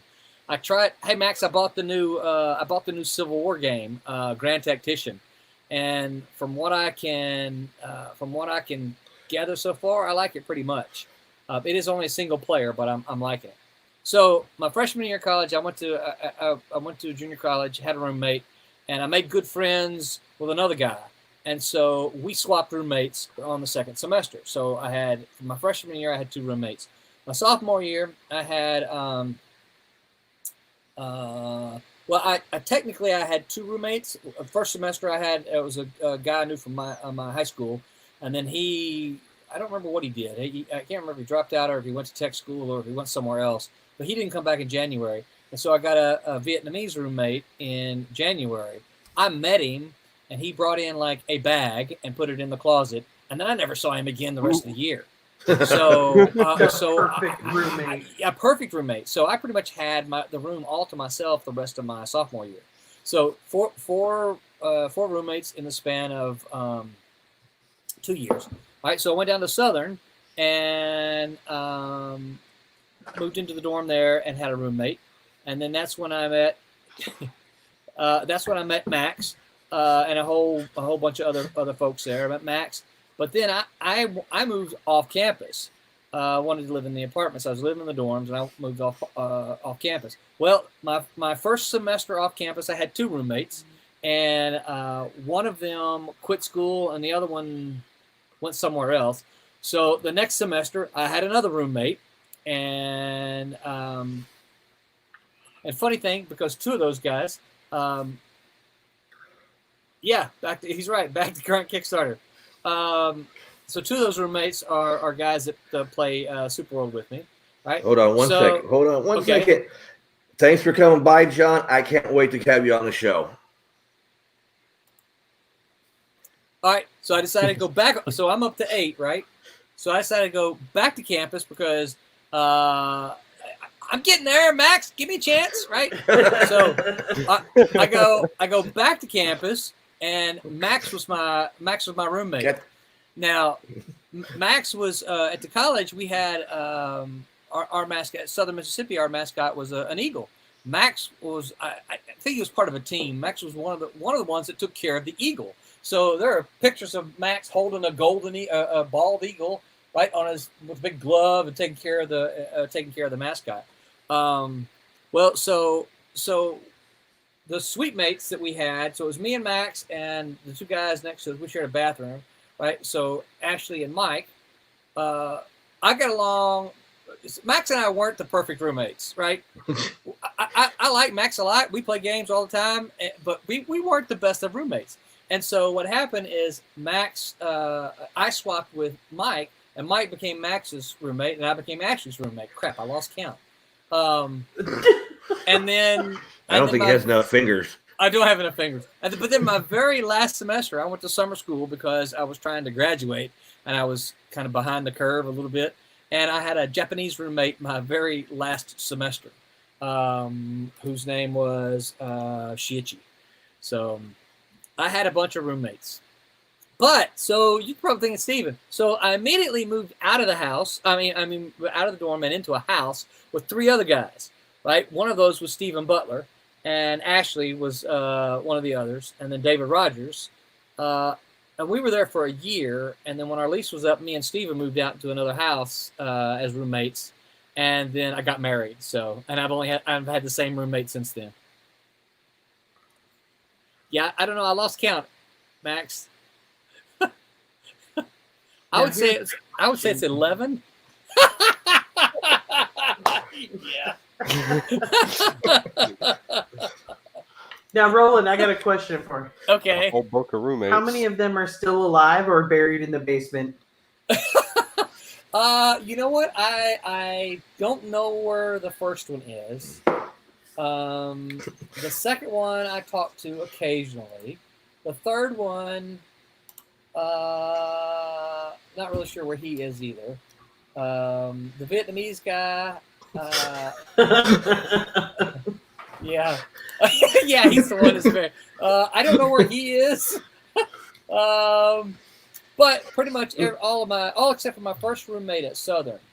Because I just got a random roommate at Southern when I first moved down there. But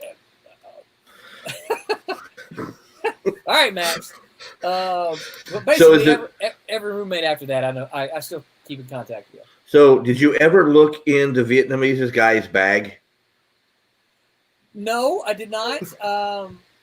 But you know, I'll tell you a rumor I heard. But you know how rumors are. A rumor I heard was that there was another dorm in which there was a Vietnamese group, and supposedly there were about 10 of them living in one room there.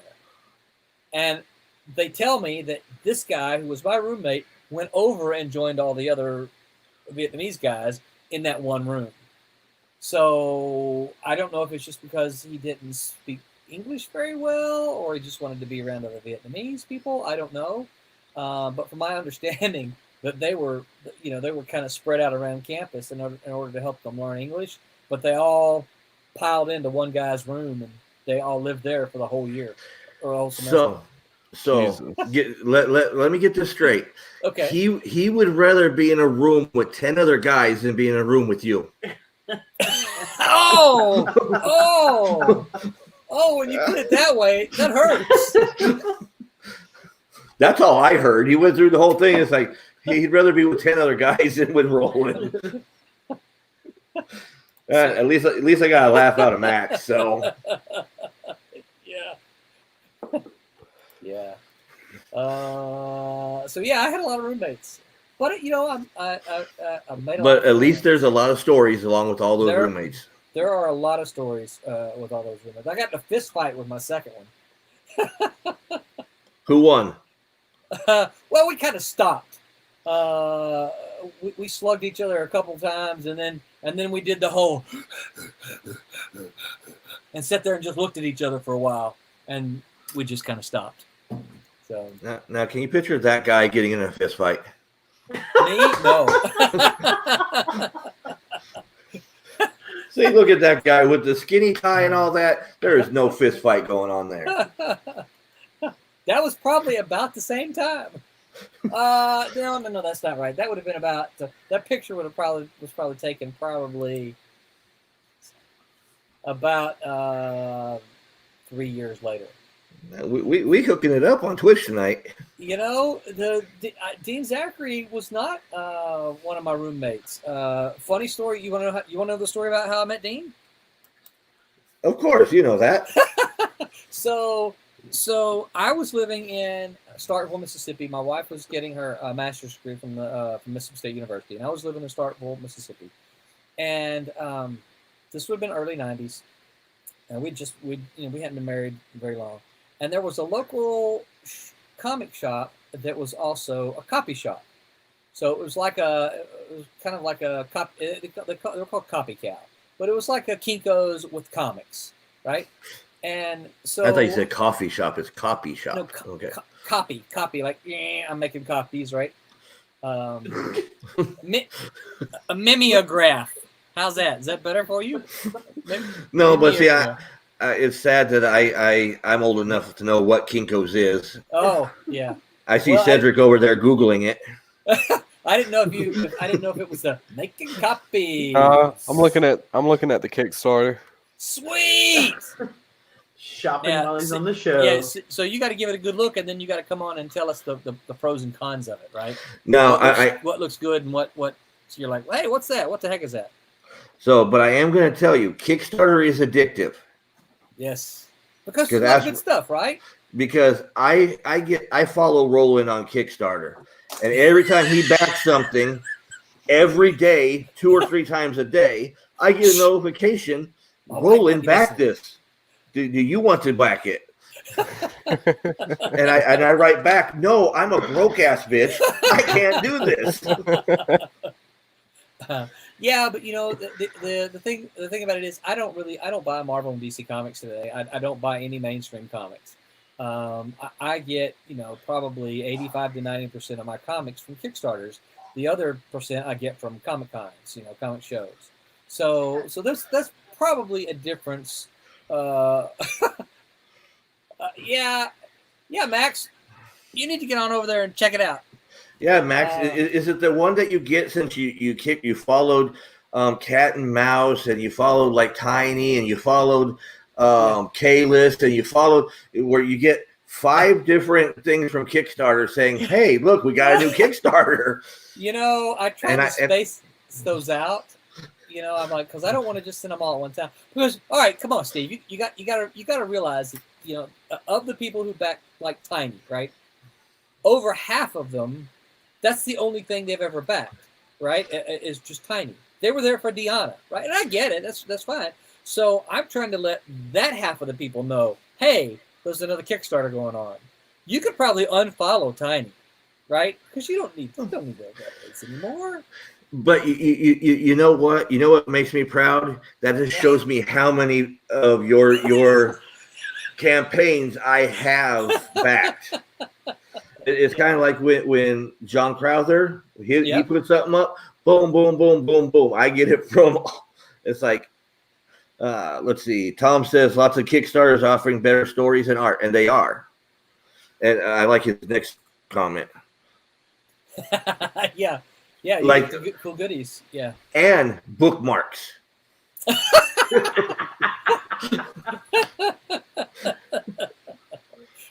Yeah. Oh, I had one right here. I think of you every time I look at it. Where did it go? It was the Steve special. What the heck? I must be actually using it. No, I had it right there, but I think what happened is I started reading another book. And that's what I did. So I have mine in there. Doing what it's supposed to be doing, right? Yep. Yeah, that's what I did. I started reading a book called April Morning. Hair metal drummer days. Oh my goodness. Jake, don't be tempting him to go fishing around in my photos.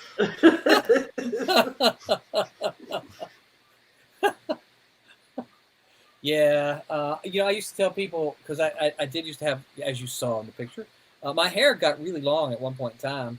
And I used to tell people my hair got down to my bra strap. Okay, that was funnier to me. Yeah, well, some of us who know you, okay. Stop looking at Facebook for pictures. Oh, I'm going to now. I know. Hey, all right, well, so Cedric, what do you think? Put it this way: if you hadn't posted them, I wouldn't find them. This is true. Oh, see, I got to do this one. Oh no! Oh God! No, let's see. I'm on 8, rolling 8 now. I got 7 different pictures of Roland. Now I got 8. We're all just waiting. And everybody's just sitting there waiting. It takes me a minute because now I saved it. Now I got to bring it up and upload it. Quick pushing the buttons for pictures to pop up, and then we got to find a certain picture or whatever. You take forever, man. Whoa! Oh, yeah. Oh, how cute! See, that's a good one. It is. It's a throwback. Yeah, and it has the better part of the family right there. that's right. Yep. Look at all that hair she had. 1990. 1990. What a great year. I was starting high school.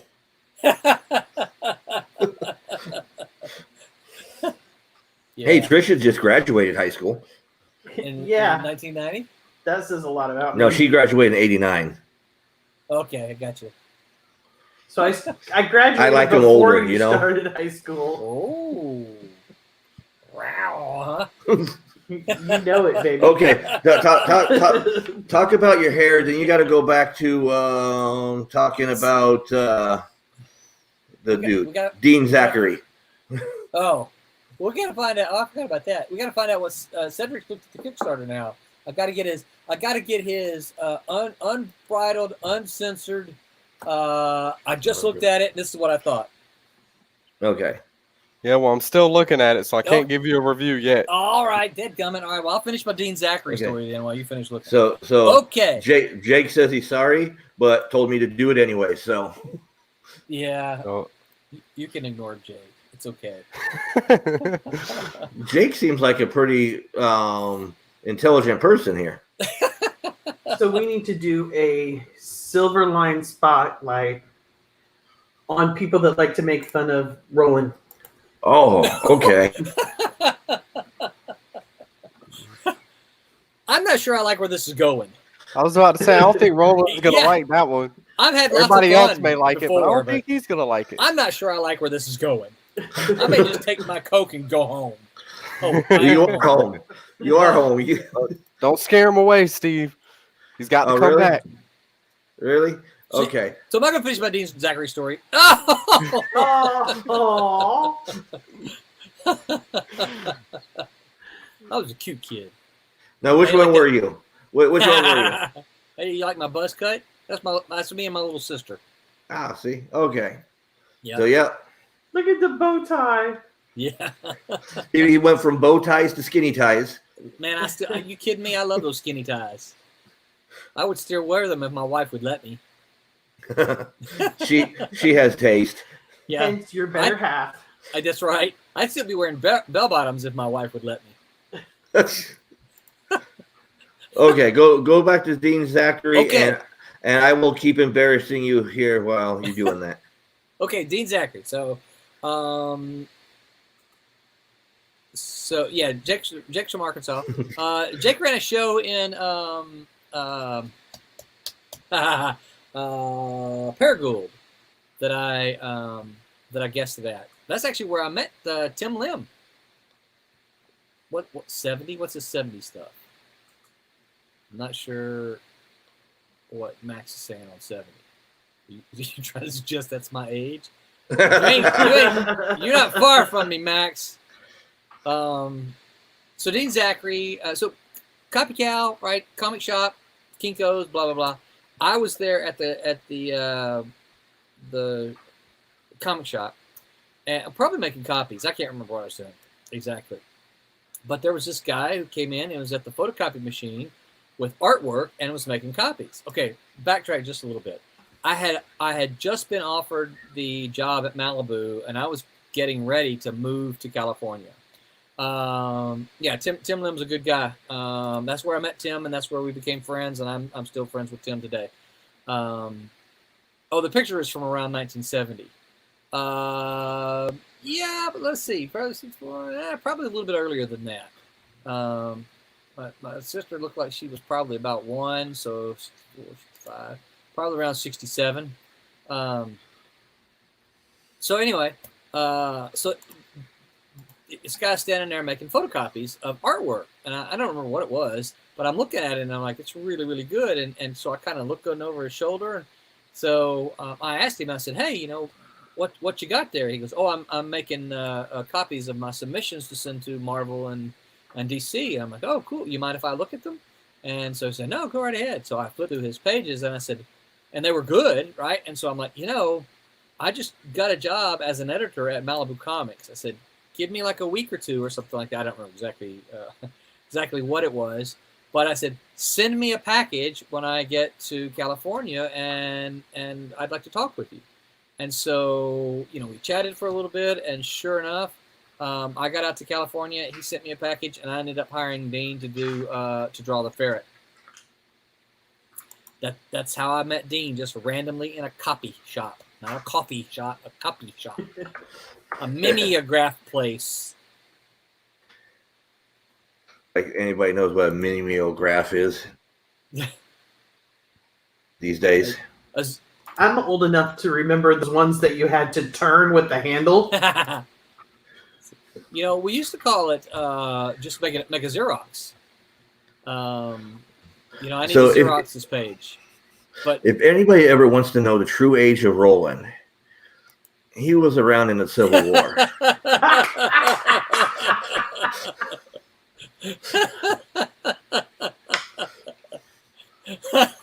I think he's having fun now. Okay, yeah, I think he's going down the Facebook picture line. I may have to unfriend him real quick. No, here's a good one. This one's a good one. I had to put it up because you talk about Brett all the time. Oh yeah. How about that one? That's one of my favorite pictures of me and him. Yeah. And you notice all the tools are shiny and new. You know, they haven't been used. They're still pretty much shiny and new. well, they're shiny and like new. I still have those little plastic bubbles there to keep them all in place. Okay, so I only got. What did Eric say? What did go back to Eric's? Eric. Go back to Eric's. Little drummer boy. What's he got? Elmer Fudd there. Hey, that's Elmer Fudd with a gun. Okay. Yeah. So Very quiet. I only got one last one, and this is a throwback to Cat and Mouse. Okay. Okay. Wow. Yeah. Okay. So do you know the story behind this picture? And you love that skinny tie. I know. Now I read, because this was on your timeline, but it was somebody else's picture. So Yes. so I'll let you tell the story behind it. It was the other person in that picture. It was on her timeline, right? Yeah. Yes. So all right. I know John said I'm good at long stories, so I'll try not to make this too long. Long story short, we dated for 7 years, and I had been ready to marry her like 5 years into it, right? But she put the pressure on me. She said, "I don't just want you to just do a regular, take me to a restaurant and get on your knee and propose. I want something special." What the heck, right? And so I decided that, okay, well, what I was going to do is I was going to propose to her in my first ever published work, because we had been, we were together during all that, and she was a supporter and, wanted me to make it happen. She was always very supportive of me. Well, the problem is I was supposed to be published first in 87, and then that got delayed, and it was supposed to be in 88, and then that got delayed, and so it didn't actually come out until 89. And so it was about a year and a half of me waiting for my first published work to propose to her. And so what she's pointing to in the picture is the line in which I actually proposed to her in that comic. So that's if you have that edition of Cat and Mouse, the first issue, volume 1, if you go back and read, that it's not a letters page, but it looks like a letters page. But if you go back and read that we all have something, me and Stephen and Mitch all write up a little something. You can see my proposal to my wife. See, now I gotta go back. Because remember I told you I found all your earlier books. Yep. So now I gotta go back and find where I put them, and they're in a box somewhere, in a comic box. I just gotta go find where. Like one of these, right? Yeah. Yeah. One of many that's in my climate controlled storage unit. I'm waiting for you to go back and read the first issue of volume 2 of Cat and Mouse to look for that Switchblade Easter egg. Yeah, well, I have, that's easier because I believe I have it either here or on my nightstand. Gotcha. Wow. Yeah, I have your books everywhere. So, but Cedric, the little story about his first volumes of Cat and Mouse.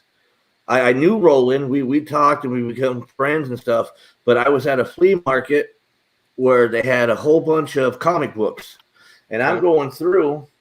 Boom! I'm like, is this Cat and Mouse? And I pull it up. I'm like, I know who did this one. And I'm sitting there, and I start going through, and there's number 2, and there's number 3. I start going through, and I got to pick up all these originals for like $1 a piece. Yep. Nice. Yep. So, and I told Roland that one day I will bring him out so he can autograph them for me. Sure, bring them out. Yeah, you can find most of them in the dollar boxes. Yeah, but it's what you don't understand. It's cool going through the dollar box at some place you've never been at and finding works of somebody you know. That's what's the cool part, Yeah. Cool. Everybody just died. Okay. No. It's because what's happened. See, I put Cedric on the spot, and now he's nervous. Oh, with like, what? Now I don't know what to say about the Kickstarter. Oh no! I've been waiting for y'all to finish or whatever. Oh, okay. I'm ready to say something about it. Okay, here's Cedric. Just to give you a little heads up, if you ever want to say something, you have to cut us off. I got you. Okay, that's how you got to do it. So after reading the Trump's Kickstarter thing on the page, I'm really intrigued with the dark and sinister look to the art. That's one of the things that has me hooked or whatever is the art. So I'm really looking forward to seeing all the art that y'all have put into it. And secondly, I'm even more intrigued in the war that's going to be taking place with all these different kingdoms and how it's going to play out for each individual kingdom, and getting to learn the main characters on the cover. Cool. And Cat and Mouse, like I said, I just ended up, while we were on the stream, I just ended up ordering the first 2 issues to that so I can check that out, because Nice. I'm really intrigued in that or whatever. That's more along my style of comic reads. And plus, I've been needing some new reads anyway, so why not try something new? I support that 100%. But I mean, Especially if you support him. I Well, like no, he said I new like the reads. style of the characters that you have. Like I love the sinister look to them, and I really think that the story is going to be a golden story, in my opinion. Cool. That Like, sounds good to me. He says Especially, golden like I because of the said, golden cover. Well, not just the cover. That's just a coincidence that the cover's golden too. I love comics with a lot of action and a lot of wars going on, and I feel like this one's going to be one of those. Yeah. So, cool. So I can't wait for it. Sweet, excellent. Now, my question to you, Roland. Yes. How many? Since you wrote the story, mm-hmm. how many books of Trump's am I expected to see? So this is book 1, and there's going to be a book 2, and that'll finish the story. Okay. But both of them are 48 pages long, so they're slightly bigger books, but there's only going to be two volumes. Okay. Now I do have one other serious question, because I got to do the whole interview thing, Now, with your Kickstarters, the last few Kickstarters, you've been doubling up on books. Yes. Is there a certain reason why? There is, and I like it, but it may be one of those that when I say it, people go, "Well, that's not a very good reason." I think it is, and of course, it excites me. But the main reason that we've been doubling up is because we're actually producing so much stuff now. We've got so many projects happening that we have to kind of double up on them. Otherwise, we just I'd have to do one every month or something like that, and that would kill me. I can't do that. I mean, I'll tell you, we've already September, October, November. So for November, we've already got probably Kalis 3 ready. Divinity 2 has about 2 pages left to go in the pencils, 2 or 3 pages, something like that. Kalis 3 is about 80% done. So I mean, it's not November yet, but when we're looking ahead to November, well, Twilight Grim number 2 is all of it is penciled and inked. It's just being colored and lettered right now. So it can be done within the next, 2 weeks. Friar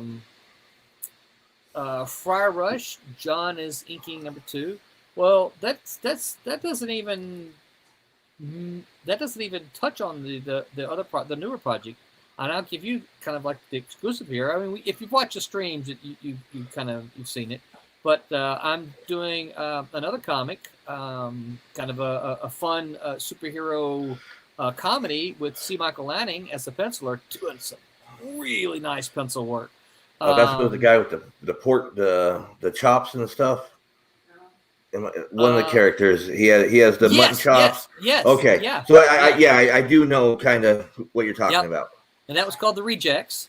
And so that's because Trish reminded you of that. I remember he said that. Right. Yeah, we talked about one of the characters. Yeah. Yep. You remember up at Lake Collecticon. So there's that one. Haley is she's got about I want to say she's done about 5 pages in Bear. She's drawing a comic with me called Bear. Pete, who did one of the covers, Peter Clinton, is drawing a 3-issue miniseries called. We don't have actually a title for it yet. I need to run some kind of contest to get a title. But our working title is essentially Champion and Miss Fury. And if you've read any of the Cat and Mouses and any of the other Silverline books, Champion has been one of these characters that's kind of like Demon. He's kind of popped in and into some of the stories. He was in Cat and Mouse. He was in Demon's Tales. He was in Silverstorm. So he's getting his own story now. This is a story that focuses on him, and we're also going to use Miss Fury. And Pete's drawn about, I want to say, about 8 pages. So, you know, I mean, none of them are something we could do like right now. But when you're talking steady, regular work, we're going to have, you know, probably 3, maybe 4 ready to go in November. So that's the main reason we're doing 2 at a time. What Roland says is you need to get your ass out there, do more shops, because I'm going to be spending a lot more money. So just so you know, and Trish, just so you can plan, we are planning to have a Kickstarter every other month for the foreseeable future. That will have probably 2 books each Kickstarter. Well, see, this time you and Martin are killing me because you both started your Kickstarters at the same time. I noticed that. That was completely. And there's another guy who is I'm friends with, Mark Darden, the Guano guy. So me and Martin and Mark all launched our Kickstarters on the same day. I had no idea Martin was going to do that, and I didn't know Mark was going to. And so, John launched his a few days before you guys. Yep. So it's like y'all are trying to kill me and make me go broke. So here's the thing, though. Here's the thing that I would remind you of, and I think this is something I kind of talked about on this Kickstarter, and it's become kind of more important for me to mention it. Is that that, you know, I know Martin does, and I know Mark does as well. You're talking about John Crowther, right? Yep. Yeah, and I know John does as well. These are all people who deliver on their Kickstarter promises, right? I mean, they say, we're going to have this book to you, and here's your book. You know, we had some delays with Kalis, but the books were done. We were just waiting on the artwork, right? And that was only just for a handful of people. There are a lot of Kickstarters out there, and there are a lot of Indiegogos out there that don't deliver. And, you know, people throw a lot of money at some of those projects. And I get it. You know, they look cool. And, you know, I'm thinking, wow, that looks really cool. But when I look at a Kickstarter and they don't tell me that they're finished, I am very, very leery about pledging to a Kickstarter that's not done. Yeah, I'll tell you, I'm still waiting on Kickstarters that I pledged to in 2015, 16. Well, wow. There's a certain one we did with somebody we knew, and we're never going to get it because he passed on. I know who you're talking about. You know who I'm talking about. I do. I pledged to the same one. And see, it's things like that, you know, and you know, rest in peace to the guy. But the problem is that, you know, I read the Kickstarters really, really closely now, and if they tell me the books are finished, I am 100% more likely to pledge than if they say, you know, oh, you pledge here, and then in 6 months when we finish, you know, the work on the book, we'll deliver it to you. I'm like, yeah, no, I'll hang off on that one. You know. But then what if in 2 months they end up scrapping the whole project, and then And here's the thing, Cedric, the person that we're talking about, that Kickstarter was a few years ago. He just passed on this last year. Right. He just kept coming up with excuses for it never getting done. Yeah. Yeah. Well, the first time he explained that he got all the money, and then some kind of home repair thing popped up, and he needed the money for that. And I'm like, wait, I did not pay for you to fix your hot water heater. and then he became homeless and jobless and this and that, and it was years of excuses. Great guy, rest in peace, like you said. Great guy, but it was one of those that made you leery about ever wanting to do Kickstarter again. Yeah. And that's the thing that bothers me so much about these other Kickstarters is because, you know, I'm you know, I've been in the industry a long time, but I'm not an A-tier guy. There's a lot of people who still don't know me. You could say, oh, this project. They'll go, oh yeah, I remember Malibu or something like that. But I don't have one of those instantly recognizable names, and it frustrates me because people who look at my Kickstarter might think, well, I don't know this person, and I'm still waiting on these Kickstarters, and so I'm not going to do it. And so it's become important for me to say our books are done. Yeah. It's just a black and white copy because I just have a black and white printer. But this is cat and mouse. This is not all the pages, but these are the pages to the cat and mouse that's on the Kickstarter right now. I was going through and doing some, those are upside down, doing some editing on the stuff. It's done. It's all done. I could send you a PDF of the book right now. Well, I think I could. I may have to downsize it for email, but I've got it done. And yeah. So it's important for me to say that because I do think there's a lot of people out there who are like, well, I don't know, Roland, your Kickstarter looks pretty interesting, but am I still going to be waiting on it, past Christmas? And my answer is, no, you're not. We got the books done. We're going to deliver to you because I counted them the other day. If you go look at my profile, it'll say that I have done 9 Kickstarters, 9 created, okay? Obviously, one of those is the current one, so that makes 8. I'm 7 for 7 delivering product as promised on time. You gonna ask me about the other one? Well, no, I figure you just tell us. So the number 8, the one that's not included in that, is my very first Kickstarter that did not make. The very first Kickstarter I tried, I want to say was about 2014. Might have been 15, but I think it's 2014. I tried the Kickstarter. It was my learning experience, but I tried it and we didn't make, and so there was obviously nothing for me to fulfill if you didn't make. But the very next one then, because I learned a lot on that first one, but the very next one then was Tiny, and then we made Tiny, and then, from there we just kept moving forward. So, yeah. You learning things like that. So. That's it. But see, well, go ahead. No, I just say, and my goal is to, as we go along, folks like you help spread the word, because you're always talking about us and very favorable, and I really, really appreciate that.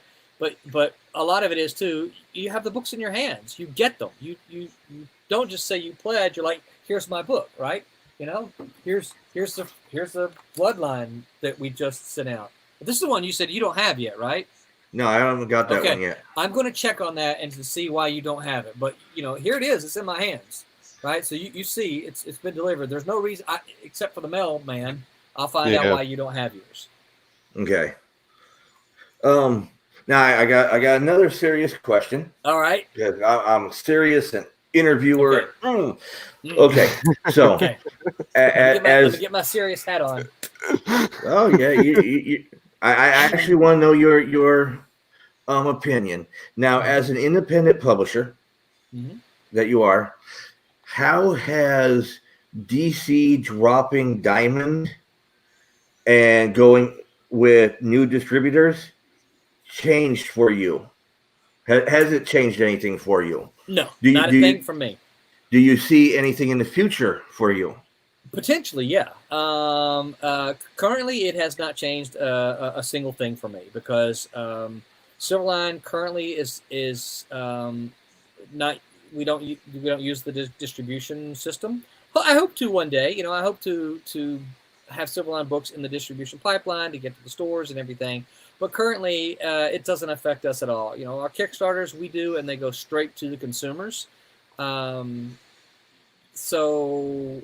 Now, in the future, what I potentially see is with DC dropping Diamond, that's opened up new distribution outlets, right? And I know there's a lot of people who have complained about them, and I don't know the whole story and all the complaints about them. I know one of the chief complaints is that they're retail stores, and a lot of other retailers are like, okay, well, these guys are going to get all the discounts, and then we're not going to get them. And I kind of get that. But looking at it from a supply line stand is like, okay, well, now I not only have the possibility of Diamond, but I also got these other distributors that DC uses that How's could that? be. What do you got in your Coke? I know. Well, it's it's one of those words that changes how you say it. It's distribution or Yeah. it's distributor. Yeah. So potentially, there could be more outlets for Silverline to get into comic shops. So I see it as a potentially good thing. Okay. I wanted to know as an independent publisher what you see like the future and like what you just said and get your opinion of it. Because I'm just a nobody out here, in the real world who says, thank God, Diamond doesn't have the monopoly. Right. Yes. So I think it's a good chance for independent publishers, independent comic book creators, to be able to, because Diamond always said yay or nay. Right. Well, something that Diamond said nay on, Midtown Comics might say, hell yeah, bring it to us. Right. Exactly. Yeah. Yeah. And I think one of the things that hopefully, because there's still a lot of retailers out there who are very nervous about ordering anything that's not mainstream. They know what Batman is, they know what Spider-Man is, they know some of the Boom titles, IDW, Dark Horse and things like that. Anything that kind of falls outside of that realm, they get nervous on because they're like, yeah, I don't know this company, I don't know these creators, I don't know this title, I don't know this book, and they are legitimately taking a risk ordering them. So I understand it. And there's a lot of retailers that are just like, yep, nope, we don't support independent comics at all because we don't know if they'll sell. There are some stores who are like, yeah, we love independent comics, but those are rare. Those are more rare than they are common. Now, to me, you mentioned like Boom and IDW and all that. I don't even consider them independent anymore. Yeah, because they're a big draw now. Yep. Like one of the Kickstarters I just backed was Berserker. Oh yeah, with Boom and Keanu Reeves. But see, I know the guys at Boom. Since we've been doing this, we've become friends with them. So that's another one I kind of follow. And I didn't do it just because it's Keanu Reeves, but I know the guys at Boom. Right. Who do you know? Do you know Ross? I believe so. Yeah. And a couple of the other guys, more know them by the site.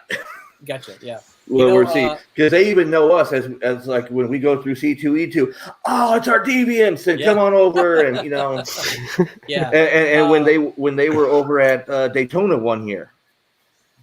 Wait, Boom was at Daytona? Yeah. Yeah. Super nice guys. Yeah. Because what the heck was that?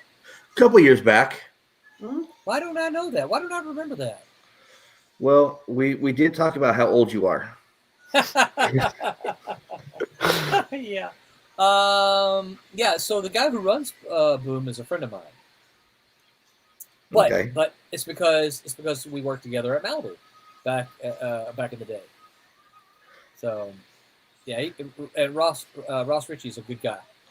Well, and see, that's one of the things that they've come up throughout the years. I don't consider them independent.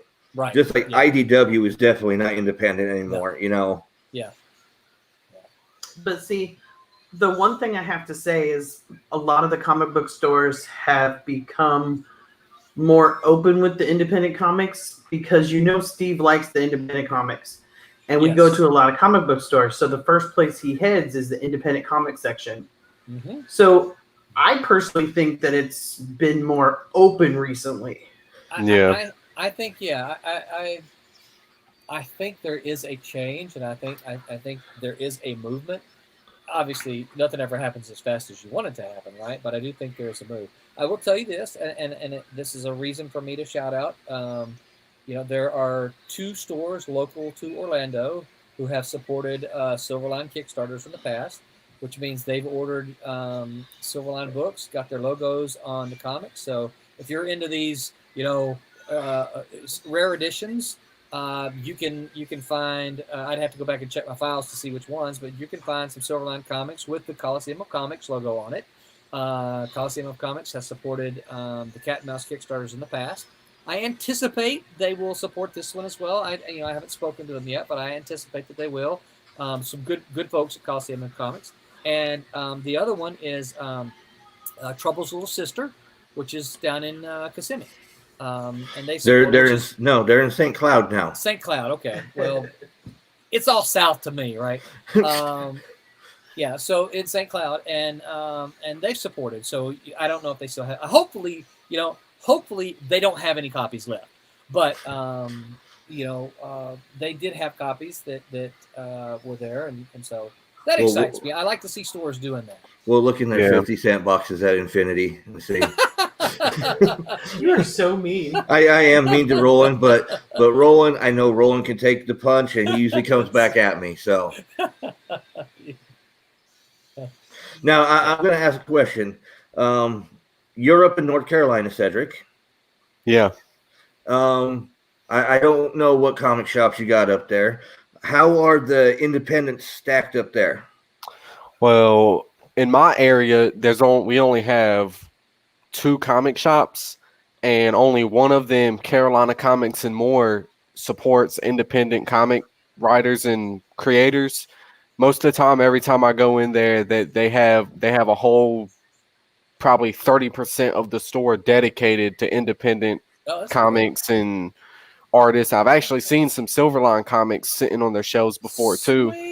And the other one, they only focus on mainstream. That they're just like you said, they're part of the population of people that are like, oh no, I don't know who that is. They're not big. Yeah. They only want the Batmans and the Supermans and the Spider-Mans and stuff like that. But every time I go into my comic shop, I always try to pick up independent comics, even if it's something that I know nothing about, because I support independent artists and independent creators. And I love seeing how everybody's mind works, how everybody creates these characters and these different stories. If I go to like 20 miles up the road from my house in my area to Greenville, they have a comic shop that only focuses on independent comics. Wow. Artwork, comics, and just that's all they focus on is the independent chain. So I like seeing that when I go all over, because it just means that a lot more people are starting to appreciate the independent comic creators, and that's what we need in this world. We need less of the mainstream and more of the independent. That's how I see it. Yeah. I'll agree to a point, because if we lose the mainstream, we lose the independence. Right. Because the people aren't going to come to the store. If you have the independence there next to the mainstream, I go through and it's like I'm looking over here. I'm looking at my Punisher, and all my stuff, and there's this over here. I kind of, what is this? This cover caught my eye. Let me see what's going on over here. Okay, but you got here's the thing: you can't have the independence without the mainstream, because like I always said, with conventions, with like a lot of the local artists and stuff, who always come out and they say, I want my original work to be seen, not my fan art. I want my original stuff. I explained to them, the fan art is what brings me to your table. Exactly. Then I get to see your original. Yeah. Well, like I was saying, I'm not saying get rid of the mainstream. I'm just saying I'd like to see more of the. You said burn down Marvel, throw DC in the trash. Hey, Tommy, what's up, dude? Now, Tommy is on that video that you so gladly showed earlier, Steve. That was Tommy.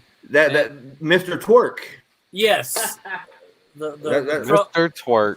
Tommy and Mr. Twerk. And Tommy is the one who eat Trumps. So. And that's cool, because Tommy, if you're still there, because a lot of times people come on and then leave.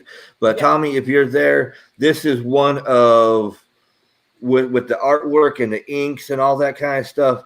I have so anticipated getting this comic. Yeah.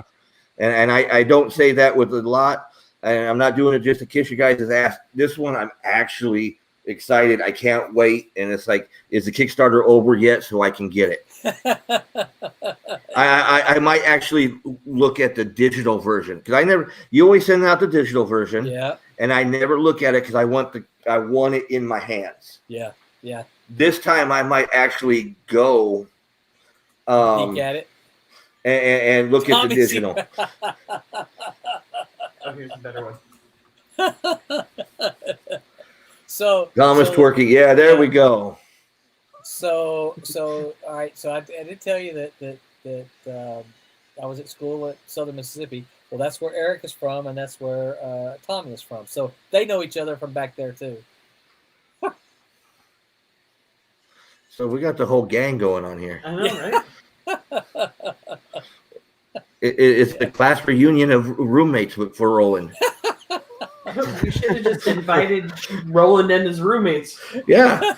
Welcome the cast of Roommate Well, Swap. you remember there's a couple of them who can't make it because we don't know where they are. Well, yeah. Well, But put that on down a couple months from now. We will have Roland roommate episode. yeah. So Roland, since Yes.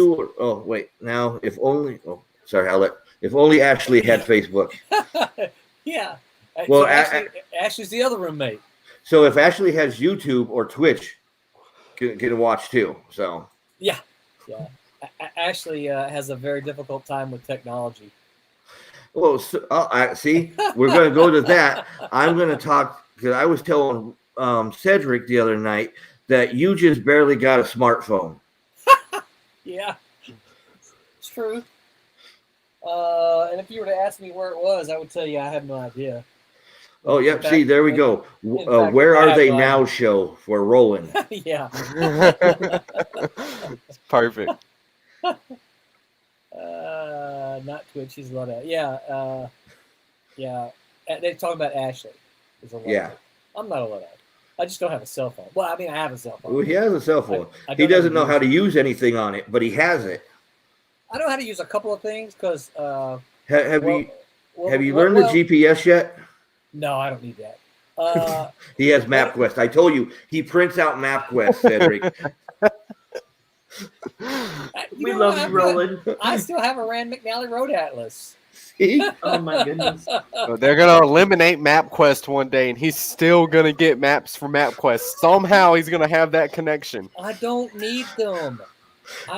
Do you still stop? He has at a the wife rest that stop? uses the GPS on her phone. You know, I navigate by the stars. I like that. Yeah. See, there. Look at Tommy. He's got one, but he doesn't use it unless BJ makes him. It's true. The stars will never lie to you. Yeah. When it's I met Roland, all he had was a landline. That was what 2016. I That's believe right. so. I Yep. knew him back then. Yeah. I actually had a flip phone.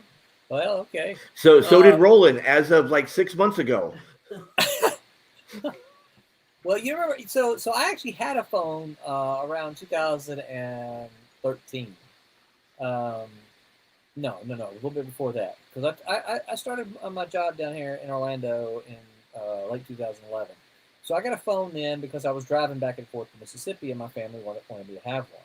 And so that's when I had a little flip phone just so I could keep in touch. And I carried that thing around with me pretty much everywhere. That was my cell phone, but I hated it. I hated the thing. I hated feeling like I was on call and people were calling me all the time. And so when my family moved down here, then like y'all here, I don't need the phone now, so I got rid of it. And it wasn't until just recently that my wife got some kind of deal with the phone, and she says we can get your phone for $5. I'm like, $5? I can do a lot with $5. And she said, we are buying you a phone for $5. And so I have my smartphone, which I don't. It's not a Mac, but not a Mac. It's not a Android. No, it is an Android. It's not the Apple phones. Yeah. iPhone. iPhone. Thank you, iPhone. Yeah, it's not an iPhone. It's the Android. That's okay. That's why I like you. It was. Oh, yeah. Cedric probably has an Android or an Apple phone. No. Okay, Not so at I like all. him. I I like like Samsung Galaxy. Yeah. I don't like iPhone products. Yeah. But so I don't have that.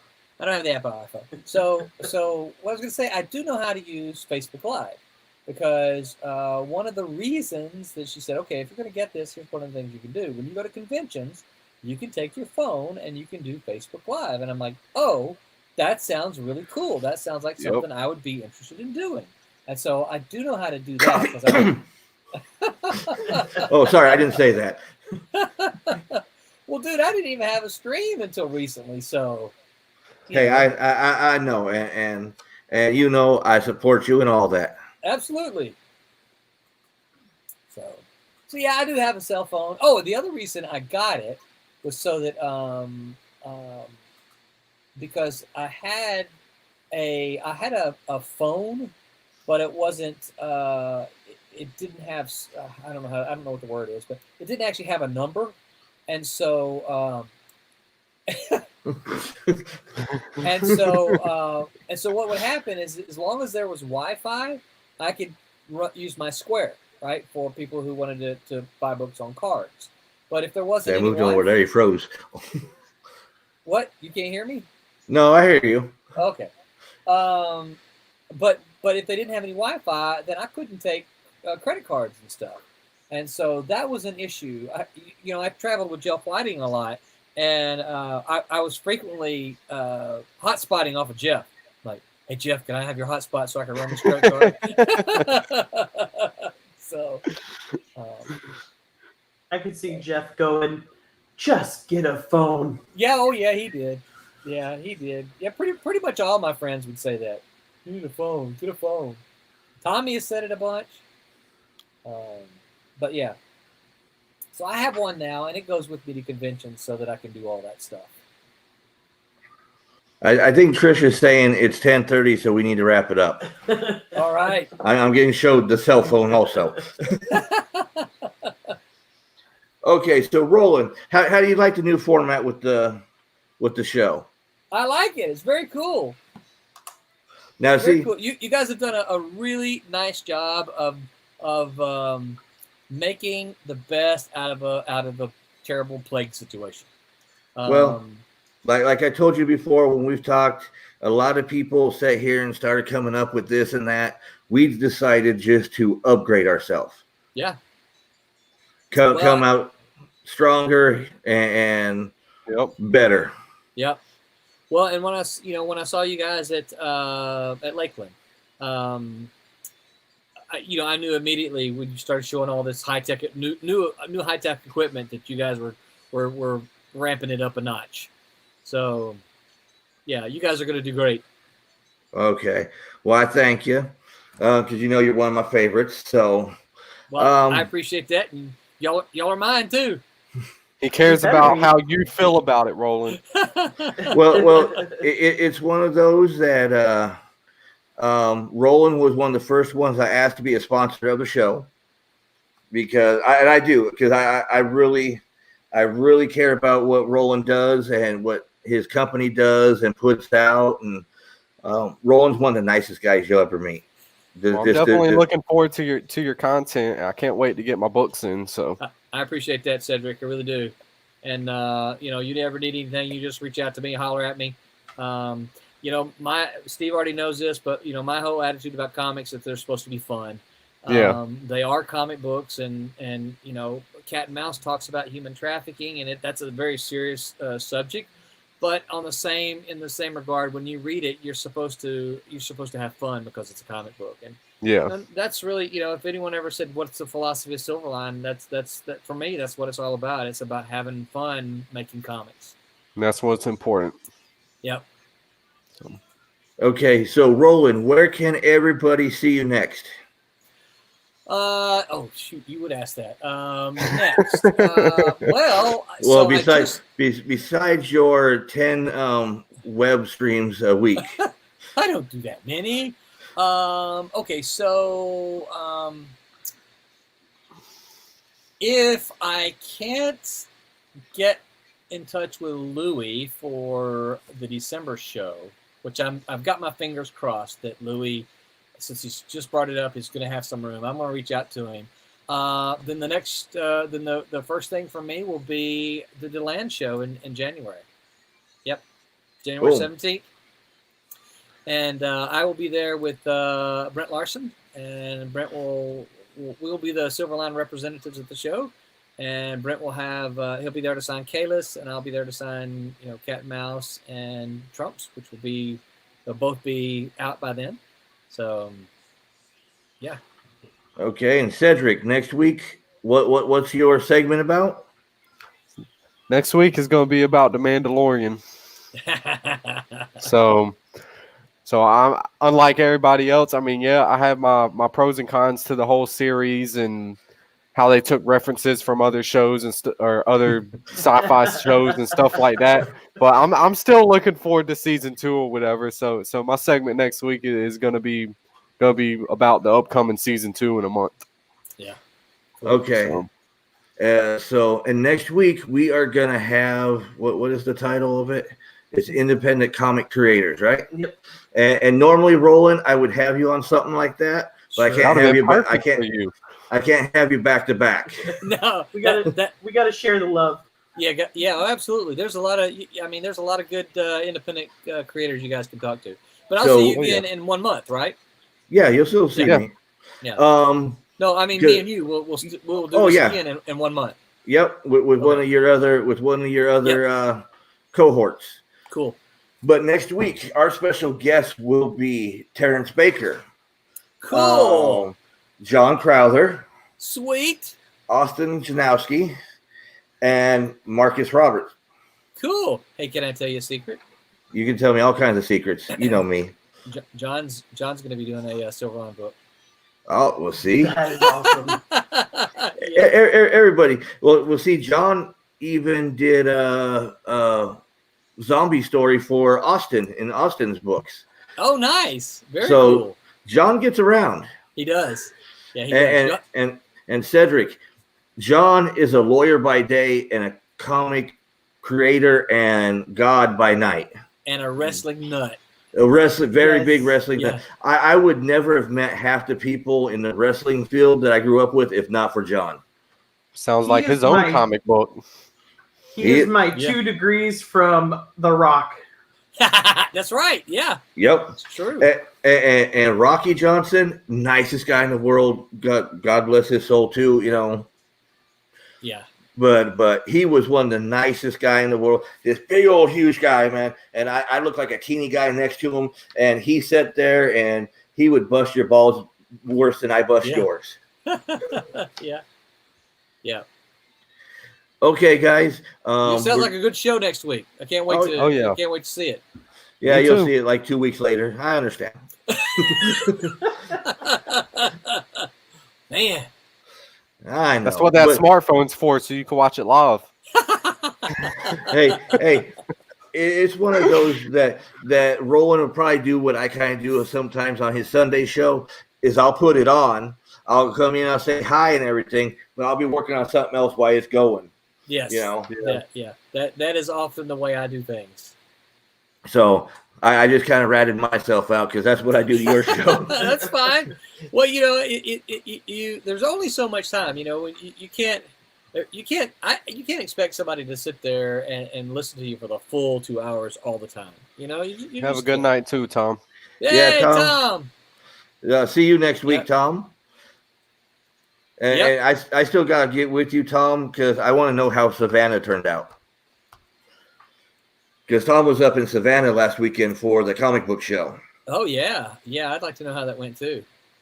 Okay, guys, what I was going to tell you, we're going to run our outro. Don't log off yet, and we'll talk behind in the studio.